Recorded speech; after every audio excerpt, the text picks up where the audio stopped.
Well, you can see that the shadows are drawing long here on Kings Beach, and that just gives us a sign that it is the conclusion of the second day of competition here on Kings Beach for the DHL National Championships. And what a day it was. I cannot even begin to tell you about the highlights, the lowlights, the drama that played itself out on this beach today. But what I can tell you is that the lifeguards of South Africa did us proud today as they competed to the max, from the first athlete to the last athlete in every event. Just so wonderful to see how these guys give it their all. Also starting today was the pool events at Newton Park for the Nippers, and we've got some action there as well. So a fantastic day of competition here in Gqeberha at Newton Park Pool and on Kings Beach for Nelson Mandela Bay DHL National Lifesaving Championships.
Well, ladies and gentlemen, I am standing here on the edge of the water and telling you that I'm looking forward to an exciting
Welcome to Kings Beach. This is day 3 of the 2023 DHL National Championships. It is the third day of the beach surf competition for our senior lifeguards, while our nippers have been duking it out for the last 2 days at the Newton Park pool. Behind me you can see the action has started. It is the ladies surf swim events taking place, but we don't just have surf swims today. We've got board races, we've got Ironman, we've got beach flags, we've got beach sprints, as our lifeguards from around South Africa test their skills against one another to see who are the ultimate lifeguards in our country. So enjoy the action, stay tuned, and let's see what happens here in Gqeberha. Okay, I did my first board race. Water's quite cold, but it was actually quite fun. Came dead last. But you're still out there doing it. Tell us why. So I just have a love for the ocean, the fitness aspect of it. I think it's lovely in nature. Create like really great friends, really nice community. So yeah, I think it's an amazing sport. It really humbles you, also puts things into perspective about how fit you actually have to be for this. I didn't get the opportunity to do this at school, so I thought let me just do it now. And I'm not regretting it. I'm enjoying every moment. And look, the people are really great there. Really lovely people. So we're here with some of the Tuks athletes, and what have you been enjoying the most from this event? The camaraderie. I mean, everyone is so happy for each other, and that's the best part of the sport. I can say not the cold water, but we're braving it and we're here swimming fast, hopefully. Trying, yeah, binnenlanders. So here at Sashali Chorus, Women's Open Surf Swim Champion for the 7th time. So, well, firstly, tell us about that race. It doesn't look challenging, but PE is always challenging. Yeah, it really is. I was actually talking to my Macaro before I came in. He was like, yeah, the weather's always so small and the conditions are lovely. And I was like, I don't know why. Every time we race here, it's a different day, different conditions. Like, it's always a challenge. Free! Free! You bloody beauties!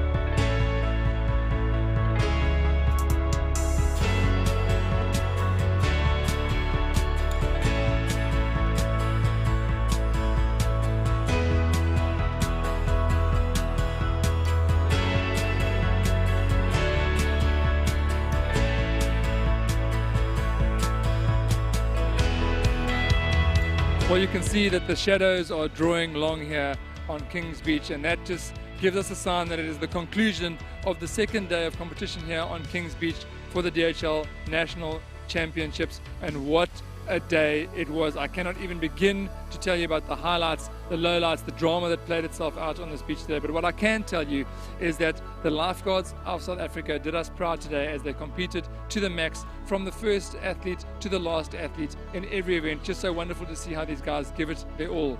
Also starting today was the pool events at Newton Park for the nippers, and we've got some action there as well. So a fantastic day of competition here in Gqeberha at Newton Park Pool and on Kings Beach for Nelson Mandela Bay DHL National Lifesaving Championships.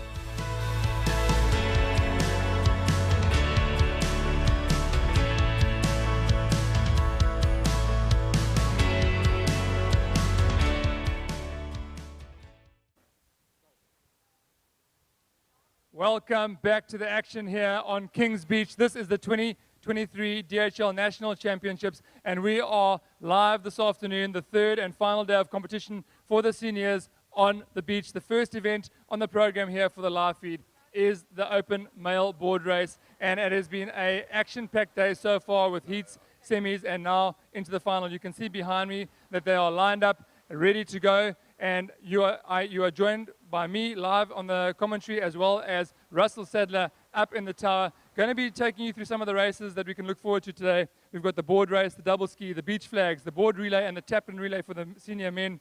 Then we've got in the ladies arena the board rescue, junior and open, the Taplin Relay Junior Open, and in the Junior Men's Arena, we're going to finish off the day with the beach sprints under 19, under 17, and under 15. But right now, the action is we're going straight into the action here with the open male board race. Let's watch as this race unfolds. They are now under starters orders, and we are going to call this race from the beach.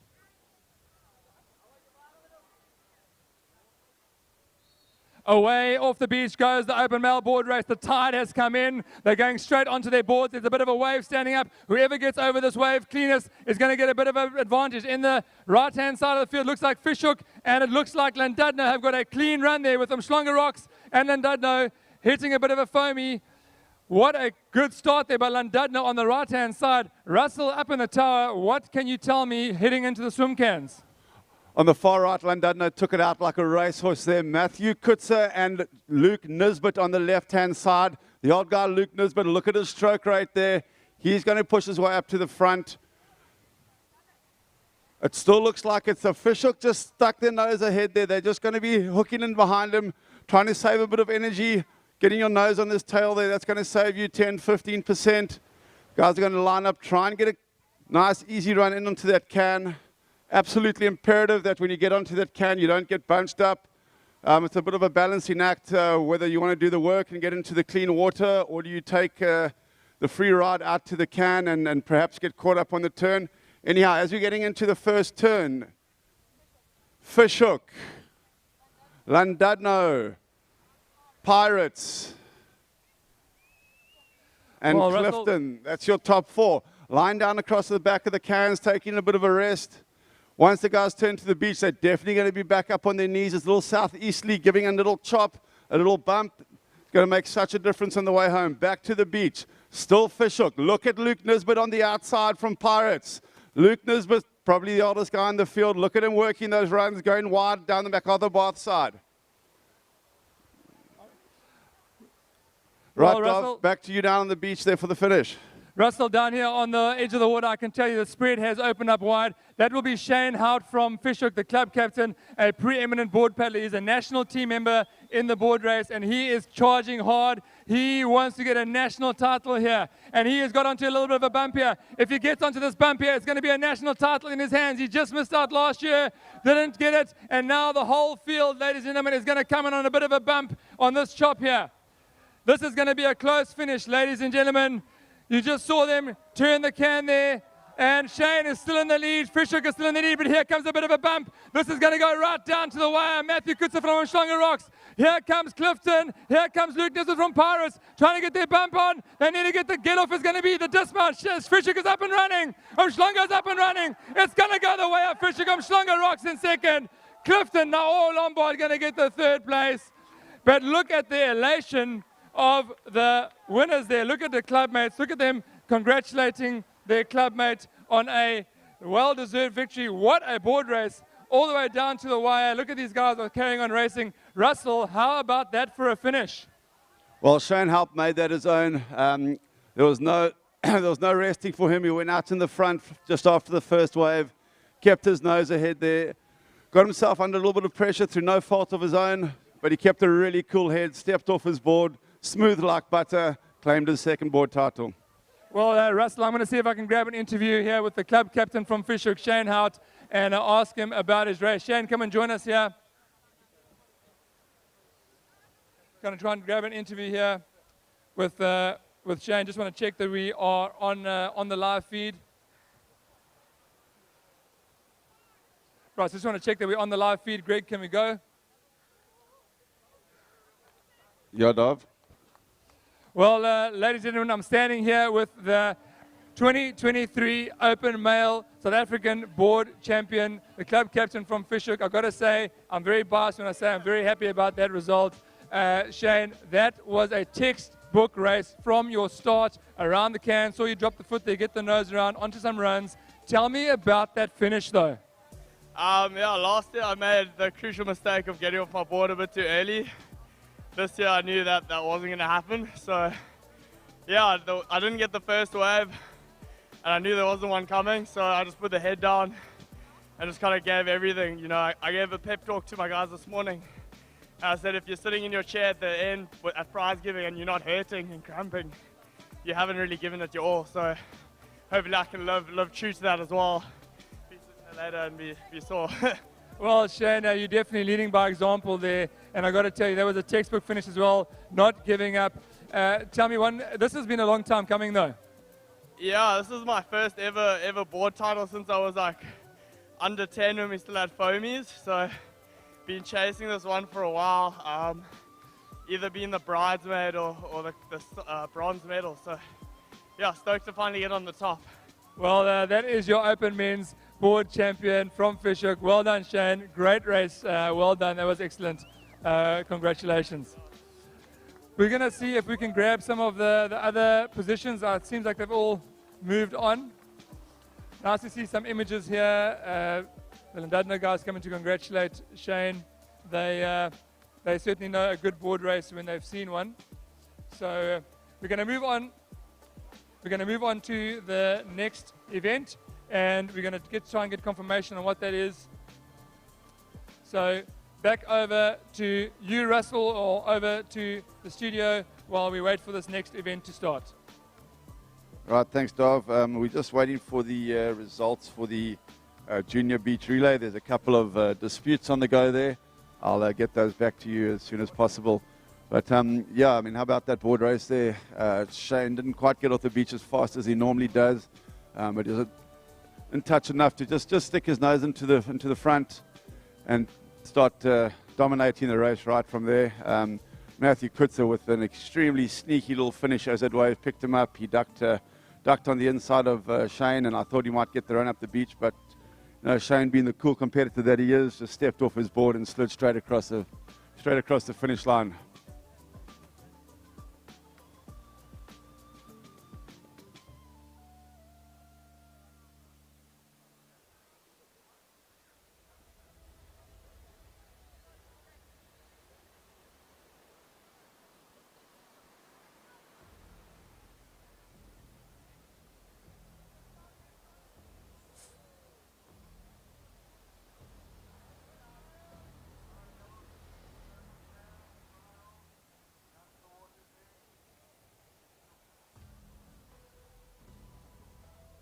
Russell, the action continues here on the beach, Kings Beach.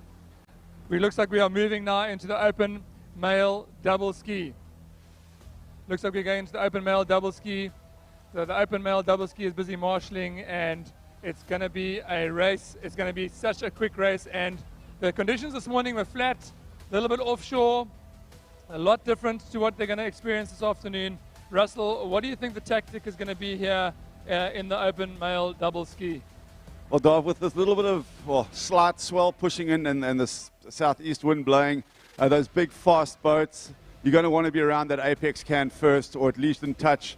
There's going to be a lot to play on the way home. First one around the can is going to get first round at the waves.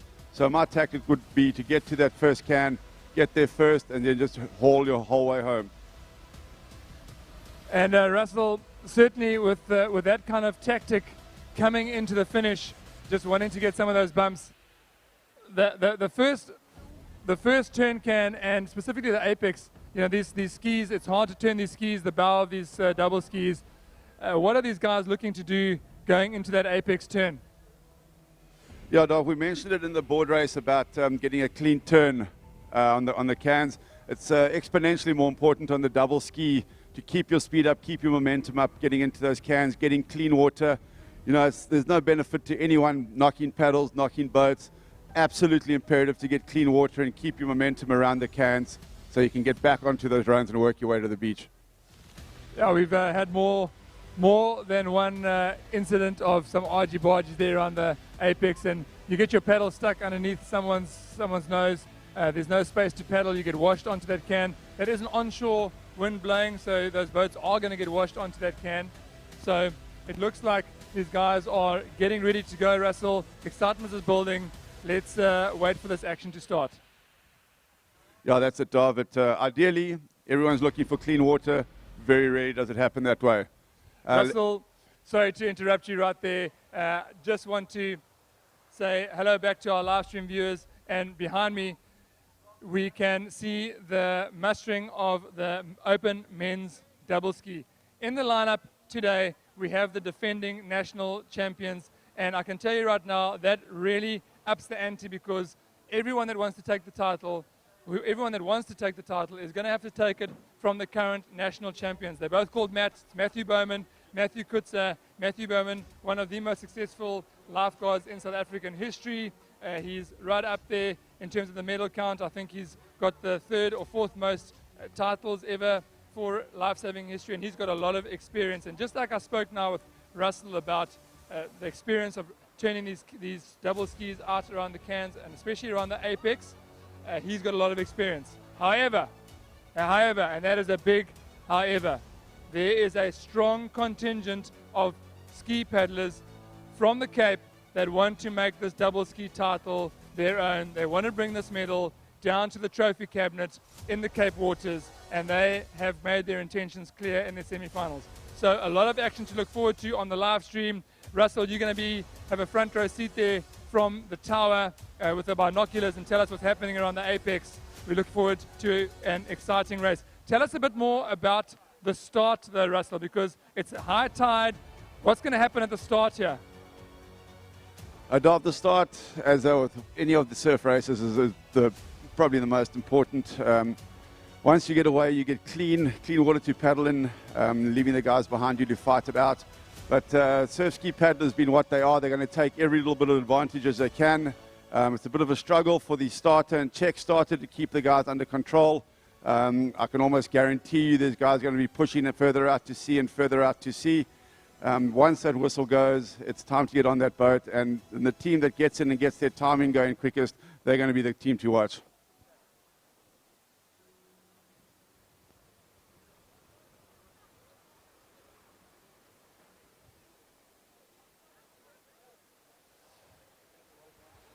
So the scenes that you can see on the screen right now are the officials just talking to some of the team managers. What's happening right now is that our team managers are trying to get the best possible position for their athletes. So they are negotiating, they're talking, they're trying to make sure that their athletes aren't going to be disadvantaged by any kind of start miss action. The starter is under intense scrutiny here, Russell, intense scrutiny. Every single person that gets a bad start is going to blame it on the starter at some point, and the poor guy has got to make sure that he gets a fair start for every single one of these paddlers. Otherwise, it's going to come straight back to, the wave was in front of me and I was in the deepest water and there was a pothole. So a lot of pressure here for our officials to get a fair start. No, exactly, Dov. Everyone on the beach will tell you that they're a better starter than the actual starter. It's a terrible position to have. Bit of patience is required, broad shoulders, just make the best call that you can. Now, well, certainly I can say that every one of the races that I haven't won was definitely the fault of the starter. It was, there was something happened, And I can back you up on that, likewise. It had nothing to do with the training or the preparation or anything like that. No, definitely not from my side. Well, a lot of these guys take their paddling very, very seriously. Ladies and gentlemen, if you can see scenes of these paddlers getting ready, it might look like a bazaar. All the colors, the skull caps, the pink vests. In this hodgepodge bazaar of paddlers getting ready for the double ski, we have multiple world champions. We have got representatives of South Africa in the sprint champs or the sprint kayaking. We've got marathon world champion paddlers. The caliber of paddling in South Africa is exceptionally high. Russell, I think that I can't think of a year that goes by on the South African paddling calendar that we can't crown a world champion somewhere in some kind of paddling event.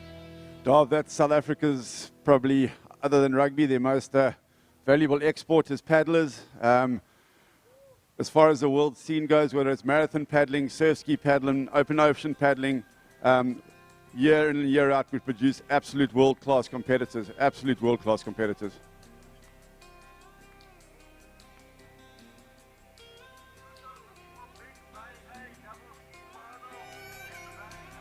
Big Bay A. Big Bay A, you're holding up the start of the double ski final. You need to get down there sharpest, please.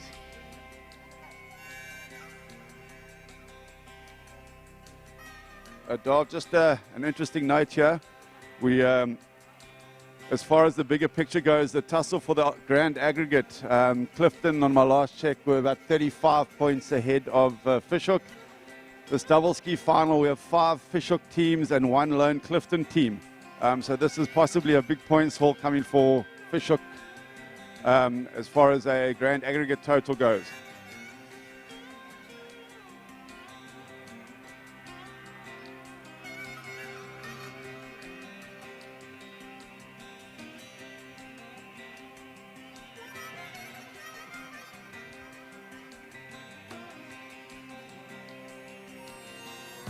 Well, ladies and gentlemen, on screen now, just overall scenes of the double ski getting ready.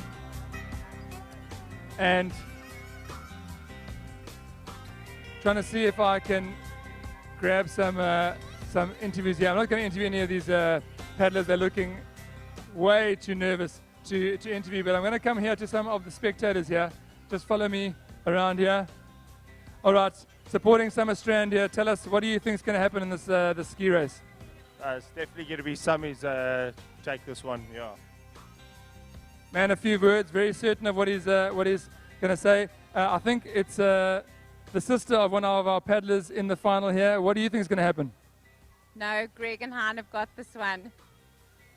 All right, so there we have some early shots fired, but one of the Fishhook spectators is here as well. Wow, hello. Tell us, what do you think is going to happen in this race? Well, obviously we're hoping for a big Fishhook win. We are a couple of points behind Clifton, so we're looking for big points and a couple of gold and silver medals.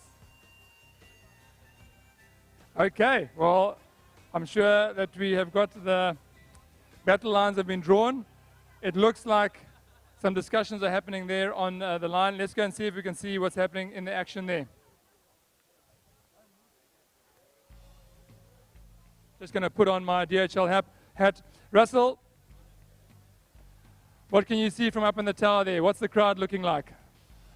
Crowd's building nicely down here for the, as it's been traditionally said, the Formula One of Lifesaving, the fastest skis on the water. But I look across that field, and there's a couple of not that young paddlers on the line there. I see there's a Bowman, there's a Van Rooyen. They definitely aren't spring chickens, but they're still world class, and they're going to get out there and mix it up with the youngsters on the line. Well, Russell, I'm going to see if I can just get it in here on what the official is saying.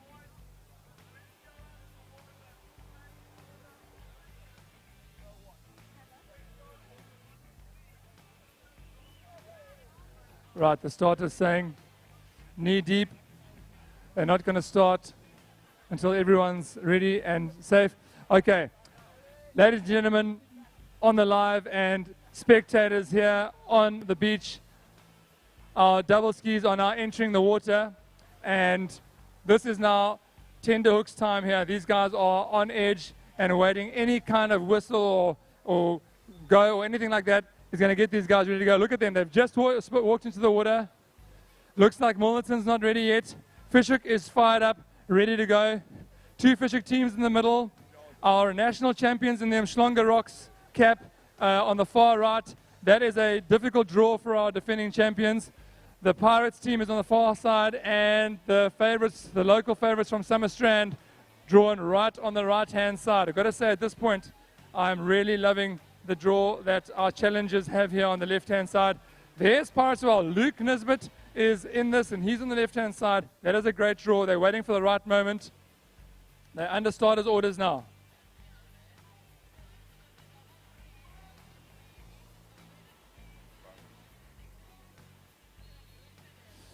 Alrighty, the starter's got in a bad start there for Fishhook, just getting a bit of a capsize, not getting it right there. That is terrible for them, but right in the front on the left-hand side. Fishhook hits the wave first. On the right-hand side, Summer Strand. 2 former national sprint athletes, Greg Lowe and Hein van Rooyen for Summer Strand on the right-hand side. Right next to them is Fishhook. Those are your early leaders. 2 Fishhook caps, a Summer Strand cap, and in the middle, your defending champions from Umhlanga Rocks, Matthew Bowman and Matthew Kutzer. Back over to you in the tower, Russell. Well, look at that start from the local favourites, Hein van Rooyen and Greg Lowe. Not the youngest crew there, but look at the stroke rate out on the right-hand side there. Summer Strand as they head into the first can. Summer Strand, Fishhook, and Umhlanga Rocks as they head into the first can. Look at the speed. Look how fast they're going there. Oh, there's a bit of chaos at the can. I'm seeing paddles that look like Matt Bowman's paddles up in the air. He's not going to be happy about that. Well, that's what we were talking about earlier. Russell is with his onshore wind. There's a lot of movement there. These boats bounce around a lot. Very difficult to keep your boat under control. And if you don't have water around you, a boat gets washed onto your paddle. You can't take a stroke. Now we're getting to the critical zone, the apex turn. This is where everything changes. This is where you want to have clean water around you. What can you see from the tower, Russell? Right, as things stand, it still looks like Summer Strand slightly ahead with a bit of clear water. Coming into the turn, Umhlanga Rocks on the inside. Umhlanga Rocks. Apologies, that's still Summer Strand on the inside. Summer Strand, Van Rooyen and Lowe. They're still holding up ahead there. Bowman and Kutzer right up next to them. A little bit of clean water now. Bowman and Kutzer, they've taken a bit of an early turn. They're going to start working the runs. On the MacArthur Bath side, gone nice and wide. They didn't give themselves a long run back into the beach. But with the swell, that's Summer Strand. Summer Strand from Umhlanga Rocks. Look at the Pirates team now. They're slotting in between Umhlanga Rocks and Summer Strand. Russell, the last can here that they're going to go around. It should be an easy one. The supporters here at the finish line, maybe they know something we don't, but there's a big crew of Sammy's supporters down here. It looks like it's a race between Umhlanga Rocks and Summer Strand right here from the water's edge, and Pirates coming into play now. This race is far from over with some runs coming into the finish. But look at the far right. Look at Fishhook. They have chosen to go right wide, keeping super clean water. They are flying on the outside.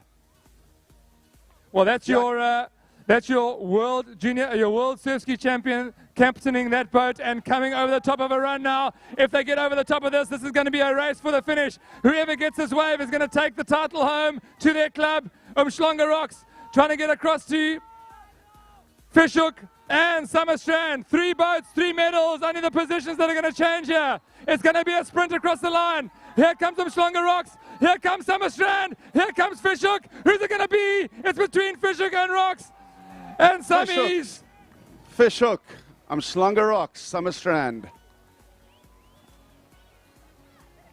Right, well, that was an incredible finish there. Absolutely incredible finish. Right, scenes here from the finish. Scenes here from the finish. Just lost a bit of signal there. Sorry, guys. But amazing scenes here from the finish. What a close finish it was. I'm not going to call it. We had 2 crews from Fishhook charging for the line as the helicopter comes overhead. It was a brutal race. The line into the finish for that Fishhook crew was not ideal. Umhlanga Rocks had a narrow lead, and then on the far side, the Summer Strand crew also made a charge for the line.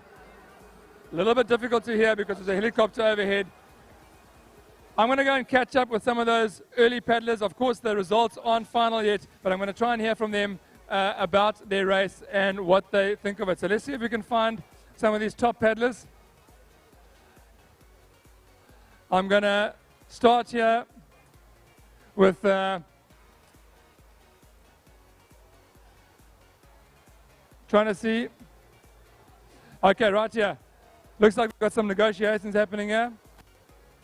All right, so they're not happy with how that finish went. We're going to try and catch up with that Fishhook crew. They were in a sprint finish for the line there. Tell us about, we're here with Mark Keeling. Mark, that was an incredible race. We're not sure of the final result there, and obviously it was quite tight in the end there, but if you can tell us just a little bit about the race. Yeah, tough race out there. Last year, Shane and I were hoping actually to have a good dice last year, but Bowman and Kutzer beat us last year, so it was kind of a bit of a rematch. Shane and I put our hearts on the line after he had won his previous race, so we thought we had to make him get a double gold here today, and we did it in the end. Hopefully, we think we did. Yeah, it was quite a hard race. We didn't have the start we wanted. Kind of rolled over the side, which put us a bit in the back. Put a bit of craft in up to the cans, let the 2 boys fight out up front, took a little bit of a backward line, and just snuck through on the inside, which gave us a good line for the way in on the runs. And then yeah, I kept on Greg low, got a bit squeezed, a bit boxed, a bit of argy-bargy as you do in these races, and then yeah, like Mark said, really sealed the deal there. Well, it certainly was a close race. We're obviously waiting for confirmation pending the final judges, but that was a very close race, and well done on a good race. So fantastic. We're going to see if we can grab some words from the Summer Strand crew now. So Russell, I'm just going to walk over to the Summer Strand crew and see if I can get some words from them. The Summer Strand crew made up of 2 former national sprint champions. I hope we've still got the live signal. If our director in the studio can tell us, have we still got a live signal? All right, so if Greg and Hein can come and join us here from Summer Strand. Guys, brave race here. And obviously your conditions here in PE, home conditions. Tell us a little bit about the start and especially that apex turn. Yeah, look, that apex turn was a bit of argy-bargy. But all in the spirit of racing, it was an amazing race. So, who was on the inside apex turn, and how did it go down? Matt Bowman was on the inside of us, and well, he could have kissed me a few times. We were pretty close, and yeah, but I mean that's what life-saving racing is all about, and yeah, and then just a slog home. I wish it ended at the apex. Well. I know that your middle name is Ricky, and with a middle name like Ricky, I mean, and a face like that, no one can deny someone wanting to give you a little bit of a peck on the cheek there. Brave race there from Summer Strand. And Russell, we just heard from our Fisher. Over to you on the tower. Yeah, thanks, Dov. Yeah, by the sounds of things, it was exactly as you predicted there. It was going to come down to what happened on that apex can. The front 2 paddlers, Summer Strand and Umslanga Rocks, got involved in a little bit of a clash, leaving the door open for the boys from Fishhook to get back on the pace. And that looked like a hell of a paddle back from the outside there. The stroke rate was intense right up until the end. The guys were paddling right on top of each other. No quarter was asked there. We're really looking forward to seeing the final results of that race.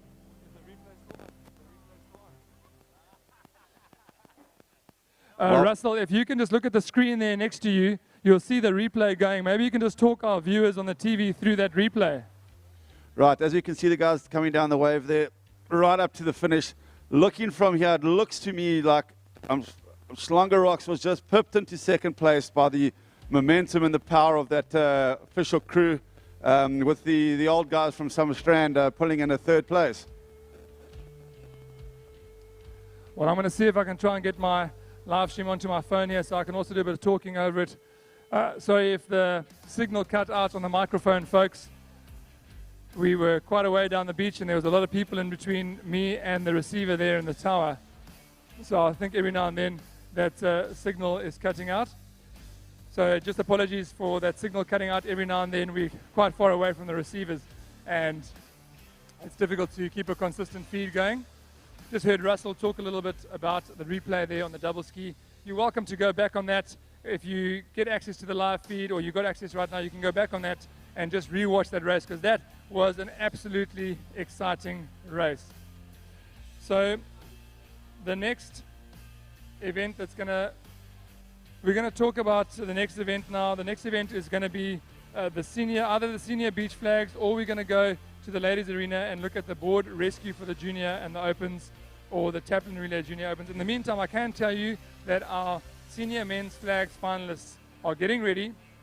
There's 8 of them in that final, and the flags final is one intense melting pot of tension and pressure. I would not want to be in a flags final ever, because every single moment of that final you are on edge. We're going to be partial to that in just a moment, and it's going to be exciting viewing. So we're looking forward to the beach flags. Of course, there's the board relay for the seniors as well, and the taplin relay. The ladies board rescue, the ladies taplin relay, and then finishing off with the junior men's sprints. Let's see if we can patch in with a few highlights, a few images from the last few days while we wait for the next event to get ready.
Well, you can see that the shadows are drawing long here on Kings Beach, and that just gives us a sign that it is the conclusion of the second day of competition here on Kings Beach for the DHL National Championships. And what a day it was. I cannot even begin to tell you about the highlights, the lowlights, the drama that played itself out on this beach today. But what I can tell you is that the lifeguards of South Africa did us proud today as they competed to the max, from the first athlete to the last athlete in every event. Just so wonderful to see how these guys give it their all.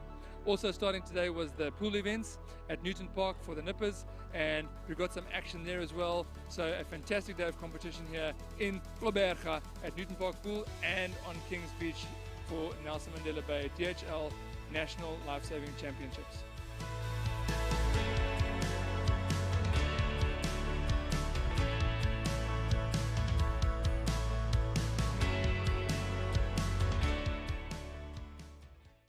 Hello you beautiful people. Now summer holidays are finally here, and we at DHL Lifesaving SA wanted to remind you of a few water safety tips so that you can enjoy the very best summer.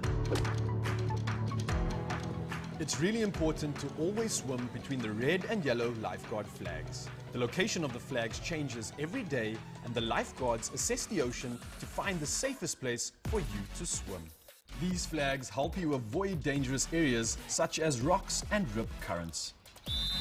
Here are some signals that a lifeguard might use. This means move over to your left or right. This means get out of the water.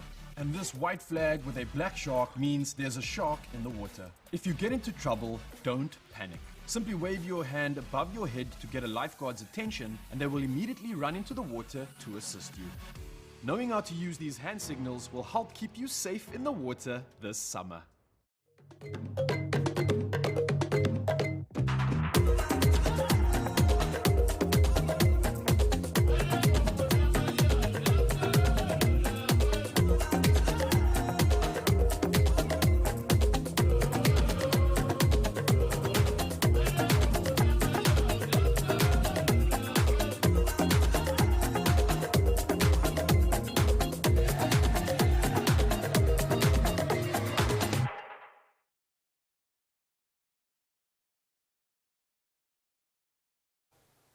It's now going to move on to the junior and the senior ladies board rescue event. So if you are watching live, what you can see now is a view of the ladies arena, and that is the crowd of people getting ready for the board rescue races. Both the juniors and the opens are going to be contested now for the board rescue. And if you've just arrived at the beach or you've just checked in, both these juniors and these seniors have gone through a number of heats as well as semi-finals to get to this point to be the last 8 teams in this final. So there's 8 teams in a final, and each of them are matched up to a colored buoy or a colored can out in the water. They have got a little marker in the sand, and you've got drawn in front of your colored buoy.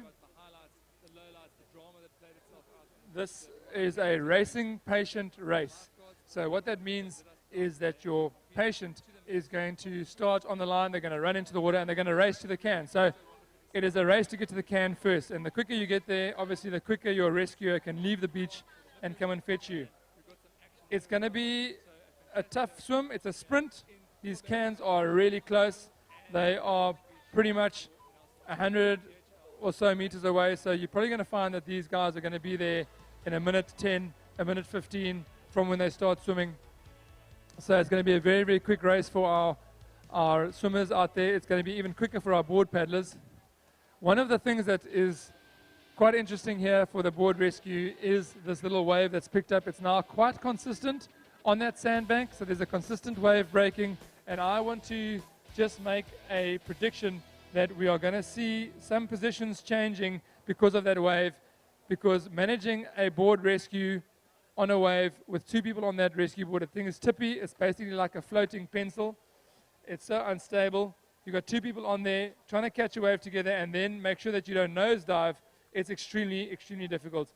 So this is what we are looking forward to watching right now. The ladies, junior and senior board rescue, are now on the line, and they are ready to go.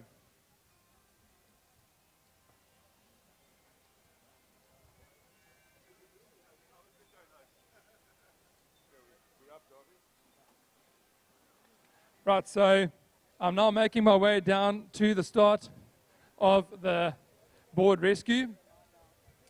Just in terms of communications, if you're listening and Russell up in the tower, sometimes my mic might cut out because I don't think the receivers are strong enough to get all the way down the beach, but when that happens, you take over, I'll carry on talking on the live mic, and we'll play it by ear. But the board rescue, Russell, tell us about the board rescue. Tell us why this is such an important event in the world of surf lifesaving.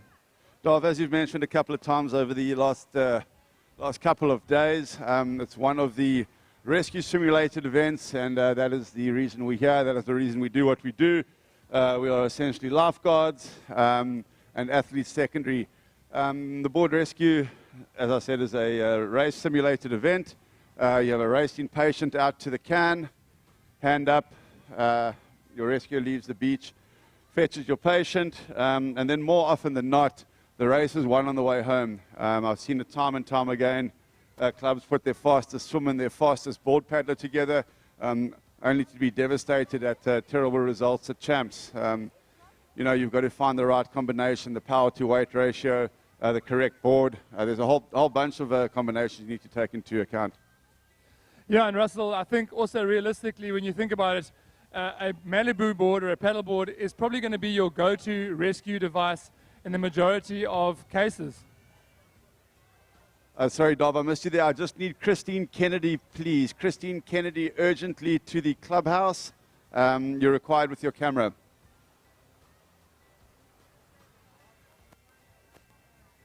So, ladies and gentlemen, I'm down here at the start of the junior ladies board rescue. They're on the line. Their markers have been set, and we're looking forward to an exciting race here. Once again, every single one of these races is exciting. Yeah, Russell, like I said, realistically, if it ever comes to a rescue situation in some surf or where a swimmer in distress is a bit further offshore, of course your rescue board is going to be your go-to piece of equipment that you're going to go to, and that's why this is such a realistic race to actually have, is the board rescue event. Yeah, Dov, it's one of the more prestigious races at World Championships. There's some absolutely banger combinations that have come out of South Africa before. I think 1996 World Champion Brett Challenor is wandering around the beach here somewhere. Him and Brandon Ribbink won that title in Newquay, I think it was. So there's a long-standing tradition of great board rescue teams in South Africa.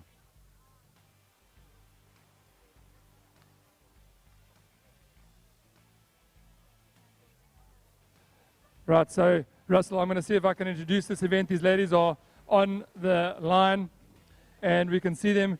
This is a racing patient getting ready to race. We've got the Clifton A team here, Hannah McClellan and Savannah Voigt.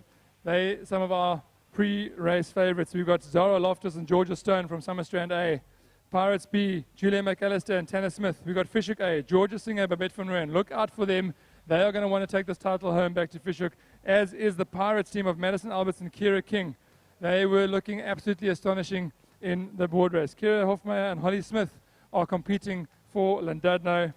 Saskia Hockley and Valmagine Hockley, another powerhouse team to look out for, Russell, in this team. And then finished off by Woodridge A, and that is the Harkis twins. This is going to be a race of epic proportions. Away go our racing patients. They're going to go straight into deep water. They're going to go straight into a dive and then start to porpoise dive. The best porpoise diver here is going to get a bit of a gain. We can see there's a strong wash from left to right. I hope that our patients took that into account. We've got a swimmer in the middle of the thing getting up and now starting to dive.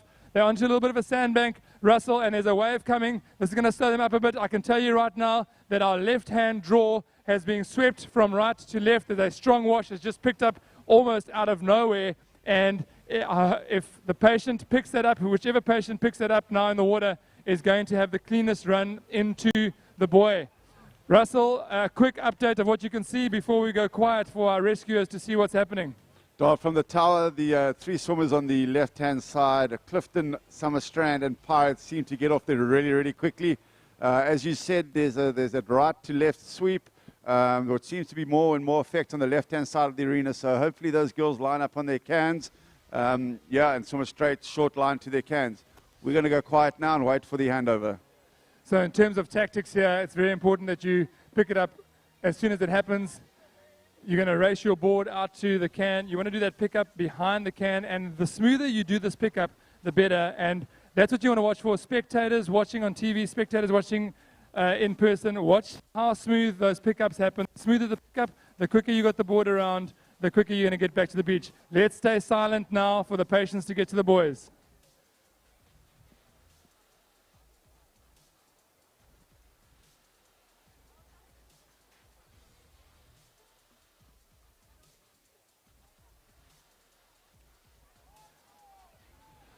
Well, Russell, it looks like Fishhook is off the beach first, followed by Pirates, and those are my early predictions. Clifton on the left-hand side, great swim by her. She got swept the most from right to left and she had to swim an extra 5 meters to her can. Right now, the pace is being set by Fishhook. That is the team of Babette van Rooyen and Georgia Singer. They've been on fire all week, and they are wanting to take another title home back to Fishhook.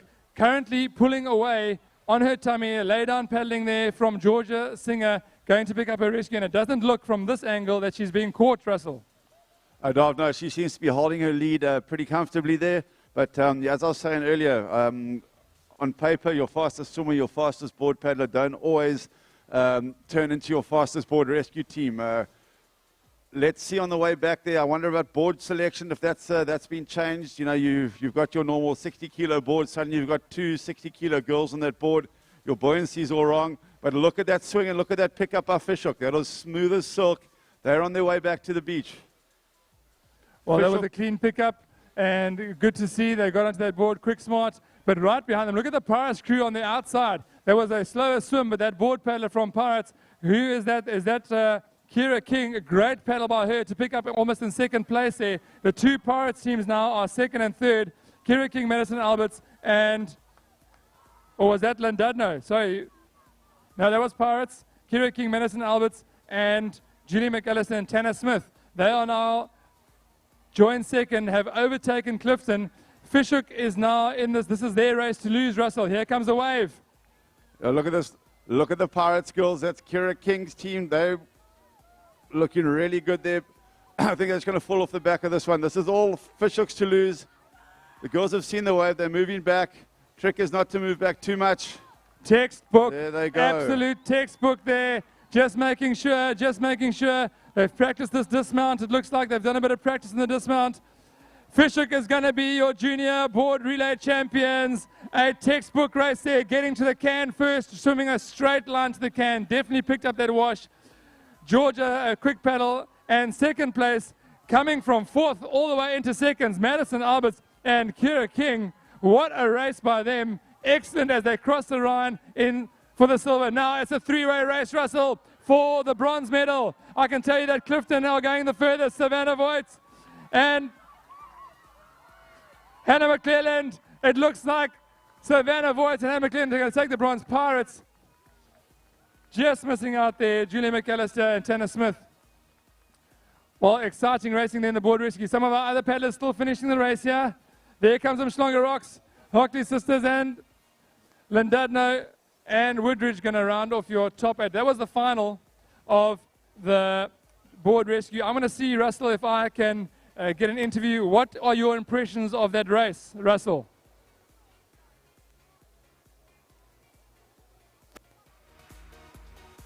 Over to you, Russell, there. Just tell me what you thought of that race.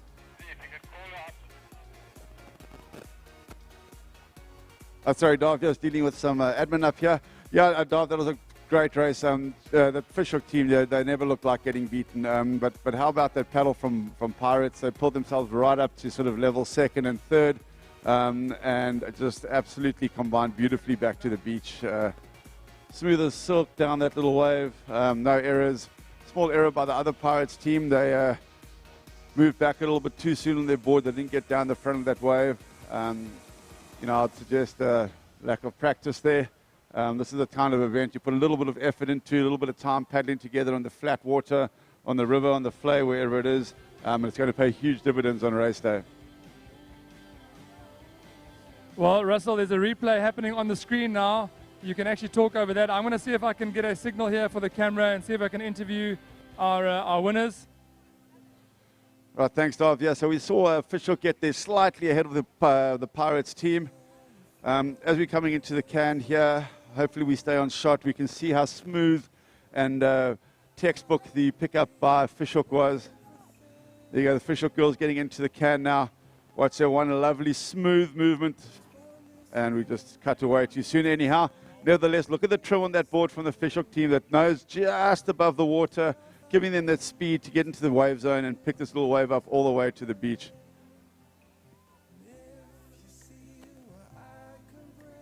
There you are, your junior ladies board rescue champions for 2023.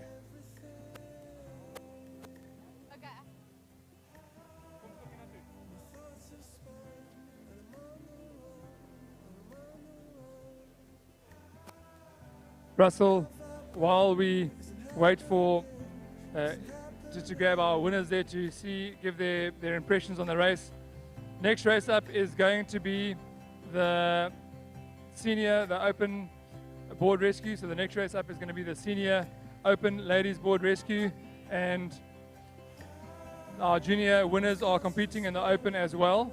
So just been heard that we can't interview them now. We probably have to interview them after the open race. They've made the open final as well. So back to the tower for Russell. Thanks very much, Dov. We're just waiting on a couple of things up on the tower here. We're still waiting for the junior male beach relay results. There's a couple of appeals in the air there. We are waiting for the under 17 male ski relay up in the Eastern Arena to get going. But we'll keep you up to date with the senior ladies board rescue. We try and find the race on live heats and see what we've got here.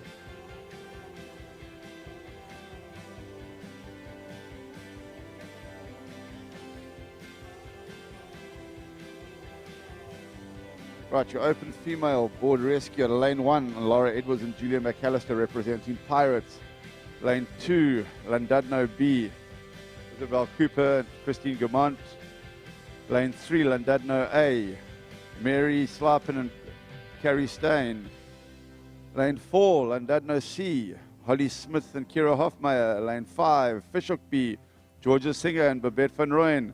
They've got to be one to watch. Lane 6, Umhlanga Rocks B, Saskia Hoskley and Sashalino Dengen.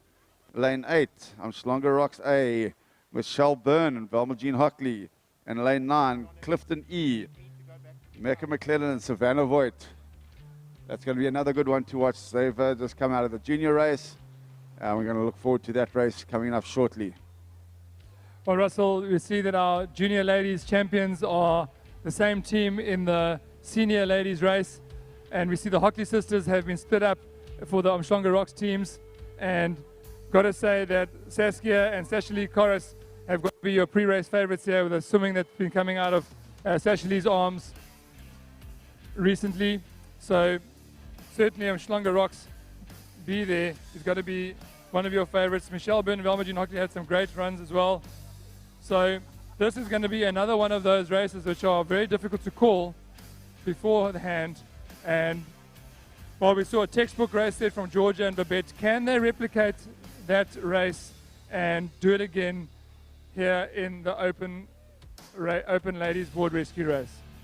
Yeah, I'm very excited to see that. I think those juniors, they look fast, they look polished. Yeah, it's going to be great for them. I'm sure they've got their eyes on that double title. What I'm looking forward to seeing Michelle Byrne on the board.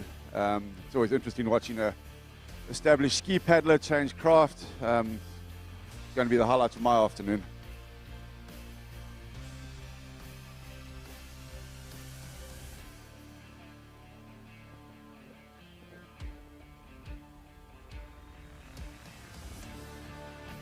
Well, behind me, I know there's not a clear view of the start, and hopefully we can get some of those people to move out the way so we can get a clear view of the start. Just struggling with our signal here to get a view of the start. But our open ladies have now gone into the water. It's a racing patient. We are watching the open ladies female board rescue, and we have got our champions that have just won the junior race in this race. They are in both the junior and the senior race, and virtually the same draw. Virtually the same draw, but on the bottom end of the water, we have Sashali Chorus from Umhlanga Rocks, and looks like both our Umhlanga Rocks teams did a run to the right-hand side to take advantage of this right-to-left current, and I can tell you right now that at this moment, Russell, that decision is coming in handy because it looks like they have got a straight run to the finish, and nothing in it here. Current leaders, though, are Umhlanga Rocks, then by Fishhook. At some point, we're going to have to go offline here and allow our rescuers to pick up who the leaders are. Yeah, Dov, we've also got the two Llandudno caps on the far left of the arena. They ran straight in the water. They got going before the rest. It's going to be interesting as we get to the can line to see if that paid off or not.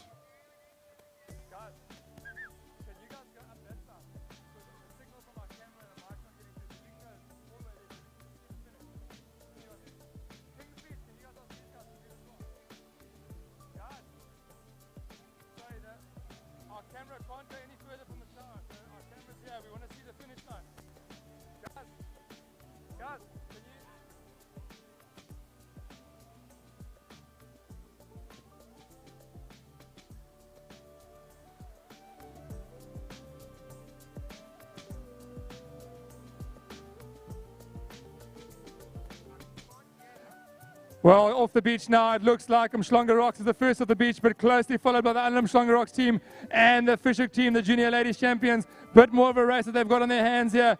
Beautifully executed over the wave there was Saskia Hockley getting the board nice over the top, and onto her wash goes Georgia Singer. The right-hand side looks like it's Valmagine Hockley trying to stay in touch. The left-hand side, it is the team of Llandudno A, and no, is that the team of Llandudno? Yeah, Llandudno A, Corey Stone, Maurice Slapen in touch. Right, those are your early leaders, Llandudno, Fishhook, and Umhlanga Rocks. Russell going into the turn there. What can you see happening? Dov, there's not a lot to choose between those front three teams. Just judging by the juniors pickup, they're going to be hard to beat around that can. The Fishhook team was absolutely beautiful around that can. We're getting really close to the can now. First into the turn. Fishhook get their board around first. They're starting to load. Umhlanga Rocks are around. They've got their patient on first. Fishhook are just out of the turn first. Very smooth by Umhlanga Rocks. Let's see who can trim the board up and keep the pace on the way home. What a textbook turn there by Fishhook. Absolutely had practice in the heats, had practice in the semis, had practice in the junior girls final, and Fishhook is now taking this race by the scruff of the neck.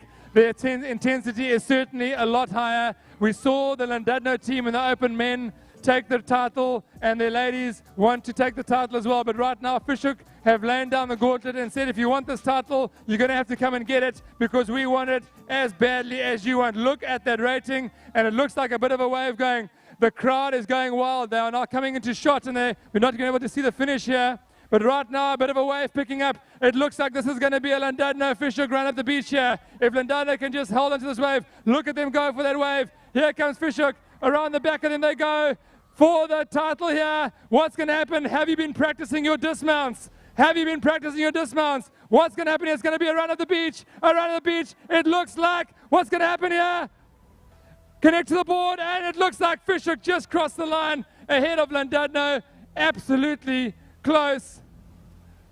So close there, guys, for that finish. Russell, I know it was hard for you to see from the tower. Drama at the finish. But we're going to try and find the finishers and see if we can talk to them. Russell, talk to us about that finish. Dov, geez, that was phenomenal. That paddle from the Llandudno team was what I was talking about earlier. The combination, they've obviously done a bit of practice. They look so polished on that board. They got out of the turn about a board length behind Fishhook. They pulled back to nearly in line with them when that little wave came through. Yeah, and it all came down to that finish. I've actually lost the finish behind the crowd down there, but I'm very interested to see what happened. Fishhook were across the line before they came back. It's on the replay, Russell. If you just go onto the replay, you can talk about it there. Right, we're back on the replay. Fishhook get off quickly. Well, unofficially on the replay, it looks like Fishhook got back in contact with their board before they crossed the line.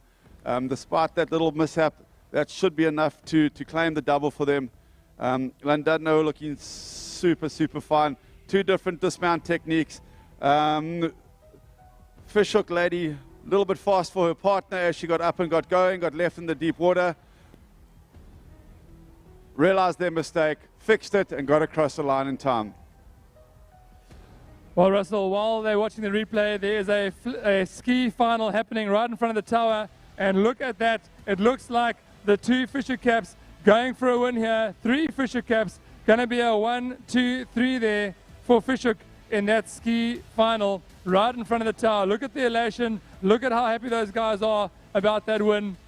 Incredible racing there by Fishhook. I know that our live stream viewers can maybe not see that properly. But we'll just talk it through. I can tell you right now that Fishhook went 1, 2, 3 there in some very, very close racing.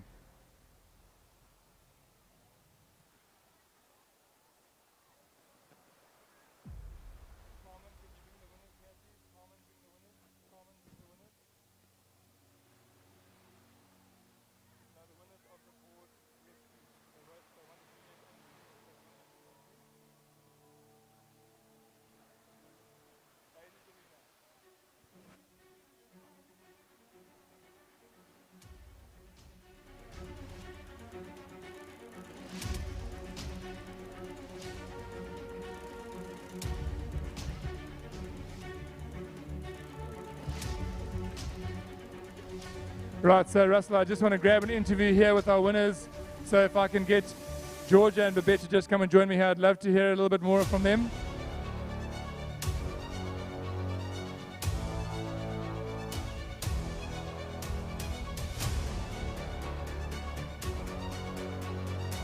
Well, let me just jump in there with a quick point score. Before that under 17 final, double ski final, Clifton were 5 points ahead of Fishhook.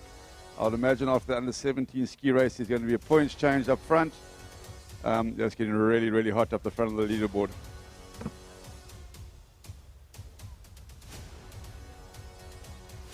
Right. Okay, we've got the winners of the board rescue, both juniors and seniors. Got to say that that is a feat that has not happened too many times, and I can't really remember if a feat like that has happened before. We're going to see if we can get some replay images while we hear from these young ladies about those races. They had a warm-up in the juniors and they executed in the seniors. Babette, tell me about the start of both the junior and the senior events. How were they the same? How were they different? They were pretty similar. I just tried to get a good start. I just ran in and then I wanted to dive over the wave and just go straight into the swim. But the senior race was definitely much harder. I tried to stay in contact with Sasha. She's flipping fast. Yeah, it was good. I'm happy with both of my swims. So. Now, your pickups were so smooth, Georgia. Just tell us about those pickups, because every time you guys didn't actually maintain your position, you actually gained ground on those pickups. It was a beautiful thing to watch. Tell us, have you been practicing that, and what was your tactic there on the pickups? No, we actually haven't practiced it since, Western Province.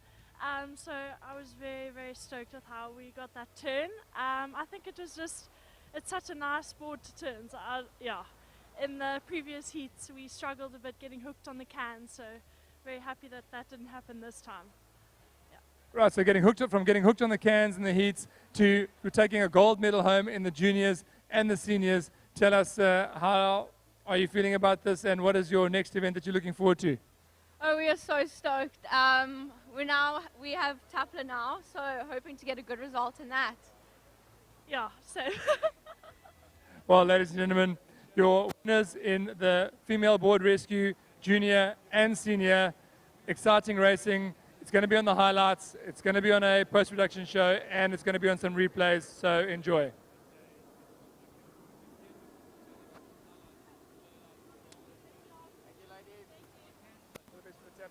The lifeguards of South Africa did us proud today as they competed to the max, from the first athlete to the last athlete in every event. Just so wonderful to see how these guys give it their all. Also starting today was the pool events at Newton Park for the nippers.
Lifesaving in South Africa began in 1911 when the Royal Lifesaving Society embarked on a Commonwealth outreach in response to a series of local drownings.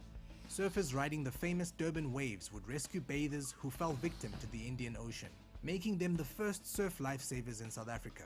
The first Royal Lifesaving Society Bronze Awards in South Africa were awarded in 1911, and the first South African lifesaving entity was officially established in 1913.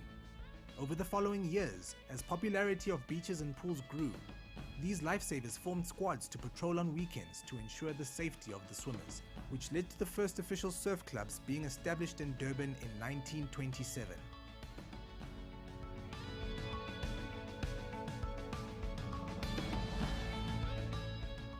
Steeped in rich tradition with over a century-old legacy, and now as Lifesaving South Africa, the non-profit organization still embraces the spirit of volunteerism and continues giving back to the communities in South Africa and the African continent every single day.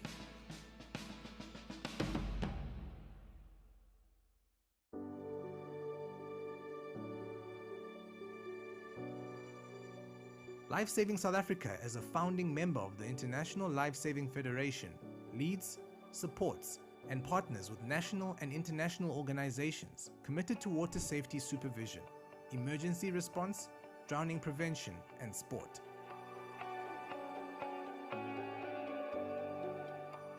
Lifelong aquatic skills are built through participation and education programs from the age of 8, with many voluntary members becoming professional lifeguards once leaving school. More than 4,200 voluntary lifeguards contribute over 125,000 rescue service hours each year. These lifeguards volunteer on weekends and public holidays, providing safe swimming areas for the public. If paid for by the municipalities, tourism and hospitality sectors, this community contribution would be in excess of 25 million rand.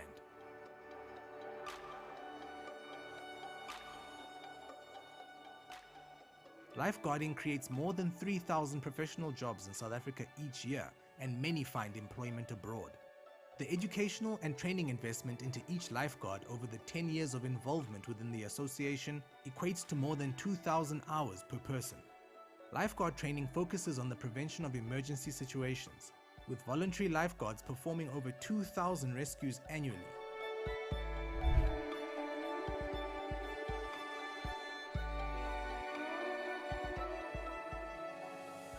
South Africa has an annual average death by drowning rate of over 2.5 persons per 100,000 people, or more than 1,400 persons per year. Lives saved have an incalculable value to their families and communities. LSA's presence is felt across the southern African continent, having 86 plus clubs with over 8,000 registered members in South Africa, and assisting in the establishment of lifeguarding bodies within the SADC nations. LSA's inclusivity and a transformative agenda of uplifting citizens and saving lives contributes to a lifestyle and profession for anybody, from any walk of life.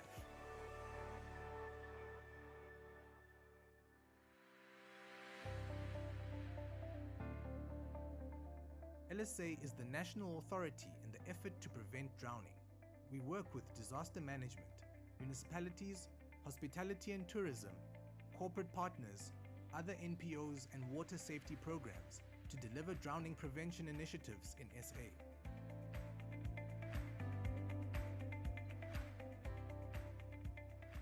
Lifesaving South Africa's Water Smart program is CAPS-based for the life orientation curriculum and is aimed at children from grade R to grade 6.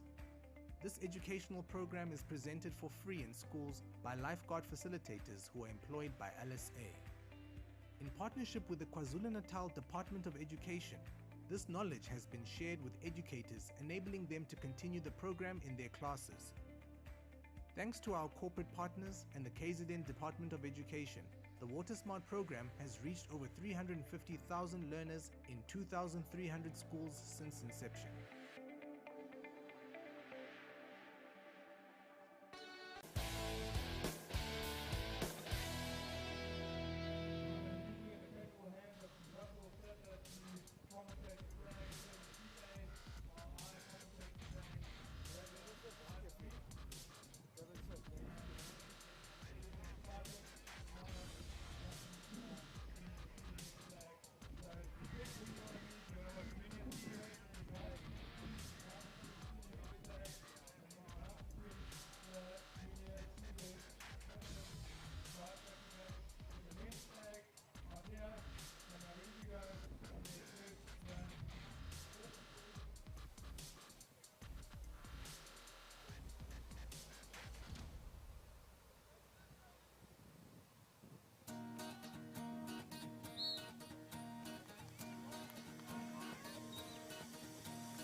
Just out there, you say goodbye to Durban Surf.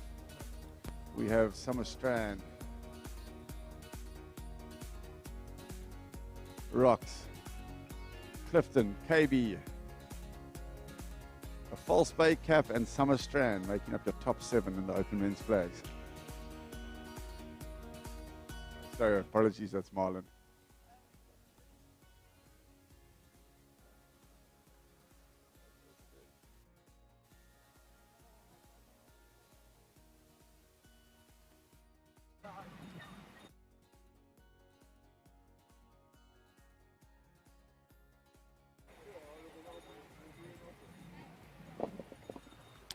Right, so this is the senior men's beach flags.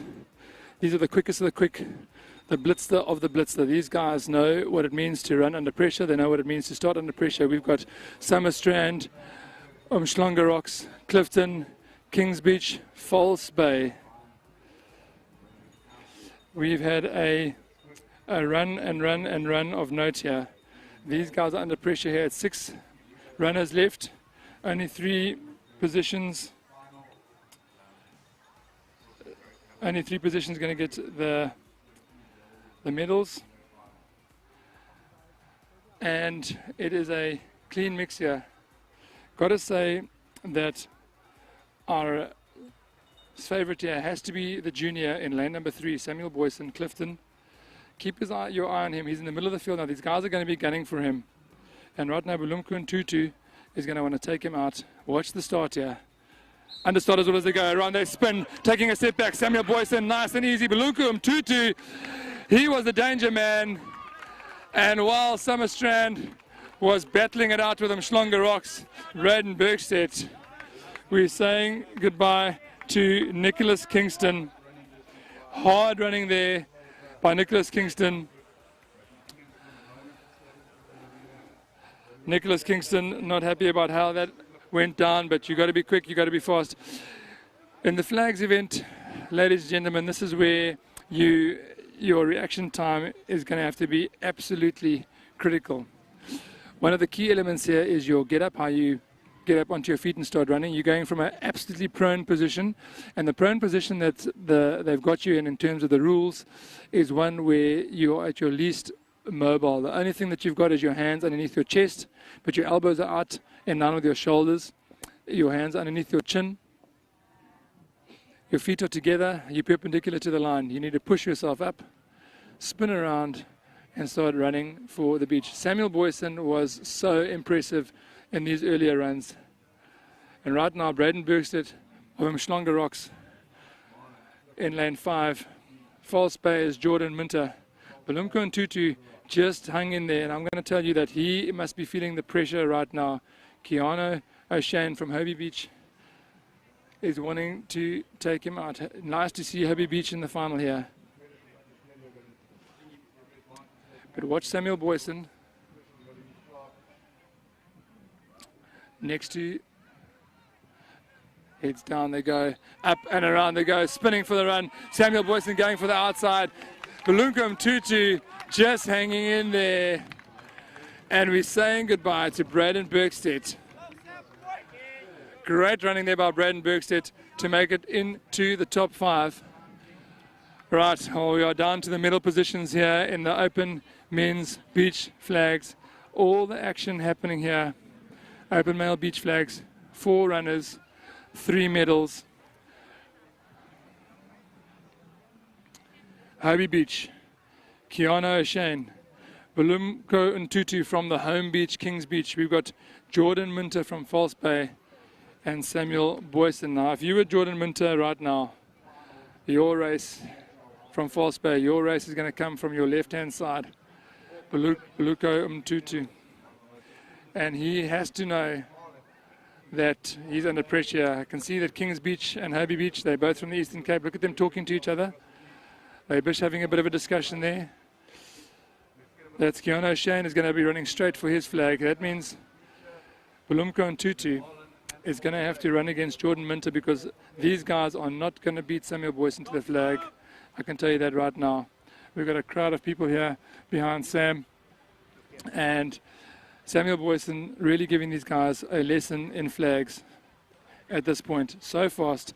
Would have been lovely to see him against some of our long-standing flag specialists. He is one for the future for sure. Under starters orders for the medals. Here we go.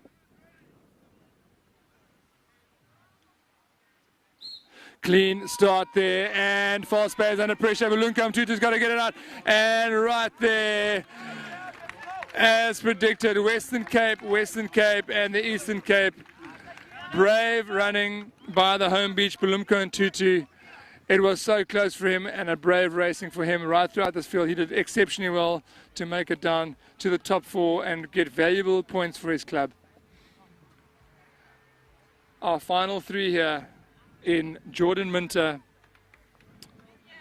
Kiana O'Shane and Samuel Wilson. Those are your medal winners, ladies and gentlemen. These guys have got either a bronze, silver or a gold in their hands and bringing it down to the trophy cabinet in their club. Early predictions. I think that Kiana O'Shane is going to be the bronze medalist here. I can tell you that he needs to get up quicker than Jordan Minter and spin, because if he wants to stay in this race, he's got to take out that false pay cap. False pay is going to be going straight. Samuel Boyson has been quicker than anyone getting up and spinning around. If you take a slow-mo view of their get-up, you'll see how they, instead of taking a step forward, which is what your natural tendency to do, they take one step back. So they push up, take a step back, and spin. Middle positions now, wanting to make sure that they don't get any advantage from their lay down. Jordan Minter, for some reason, feeling a bit of pressure there. Getting a bit of instruction there from the judge. Samuel Boyson, so cool, so calm, so collected. Would have loved to see him matched up against Raul de Mornay or Siobhan Clark. Up and away they go. Samuel Boyson is so quick, and right now Jordan Minter's under pressure, and out of the clouds, Jordan Minter's hand comes in underneath Kiana O'Shane. Like a time warp, reverse time, Kiana O'Shane was ahead of him. Jordan Minter gets his hand underneath and grabs that flag to grab either a silver or a gold. I'm going to say it's going to be a silver for the man. What a race there by Kiana O'Shane from Hobie Beach. Excellent running there from him. This is excellent. Look at these guys. That is the gold medal handshake there. Good luck. Now, I've got to tell you that I don't know what's going through your mind now, but Samuel Boyson has had an incredible championship so far for Clifton. And as Jordan Minter from False Bay, hasn't got a lot of teammates, hasn't got a lot of support. For him to get to this point has taken a lot. He's had to sacrifice a lot. He's had to do this all himself to get here. And here he is, running for the gold medal. It would be a fairy tale, I must say, but I think the chances of that happening are very slim. And I think the sense around the court here, around the track, the flags track, is the same. People are thinking, well, there's no way Samuel is going to lose this. But never say never. You never know what someone is got in their back pocket, what hand they are holding. And sometimes a hand of nothing can be a real cool hand.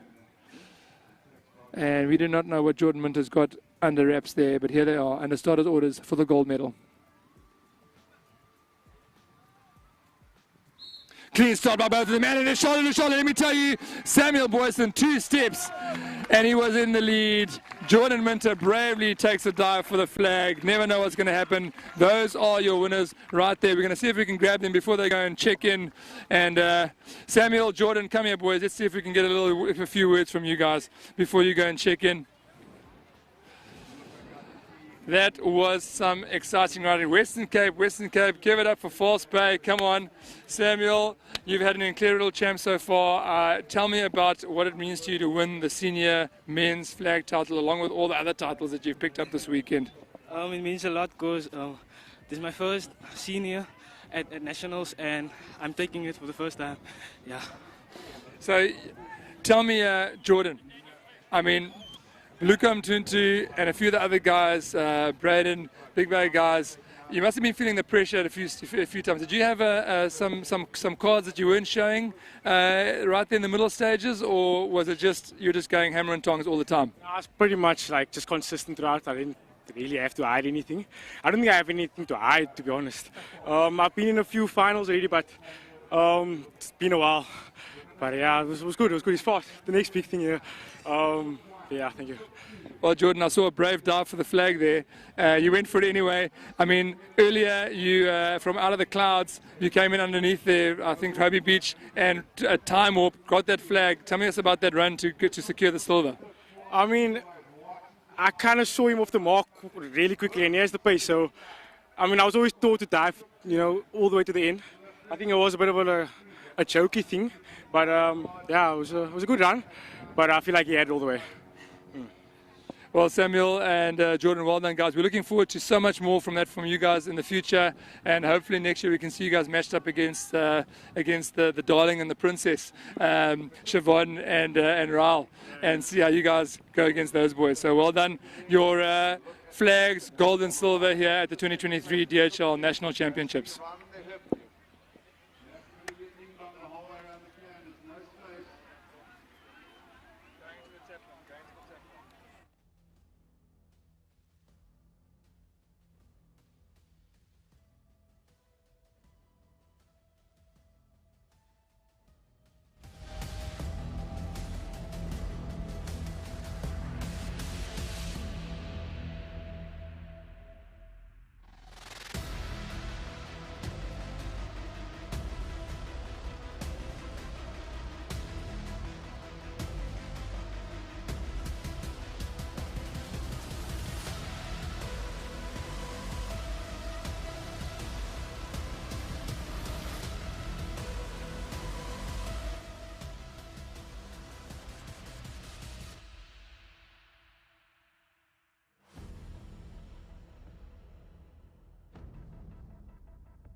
The warmth of the African sun, a welcoming smile, where the oceans sound the call to the beginning of a beautiful day. The palpable promise of collecting priceless moments, where the legendary have given their name, and the iconic lay claim to it as home. It is the beginning of the African adventure for which you've been longing, beckoning you to boundless discoveries of this place. A place where nature conspired to give you adventure, where escape in endless seas calls out to your soul, flowing with wondrous creation and dreams come alive. Where your mind's eye could never imagine the beauty to be found in the depths of the sea, or the shores of the bay where your footsteps lead to lifelong bonds, where you cast your spoons and float in sparkling waters. The sound of the air gliding against your skin as your footsteps lead you to new trails that lead to new kingdoms, where you walk with giants in the company of royalty and capture new patterns. Where there's freedom to try and chase the wind, knowing that the dunes will catch you if you fall, leading you to rivers. A source of fuel for the inventive and imaginative transit to paths of history whose rhythm tells of an electric culture that is the story of this place. A rich heritage filled with beauty and pain, strength, adversity, and resilience. A human experience full of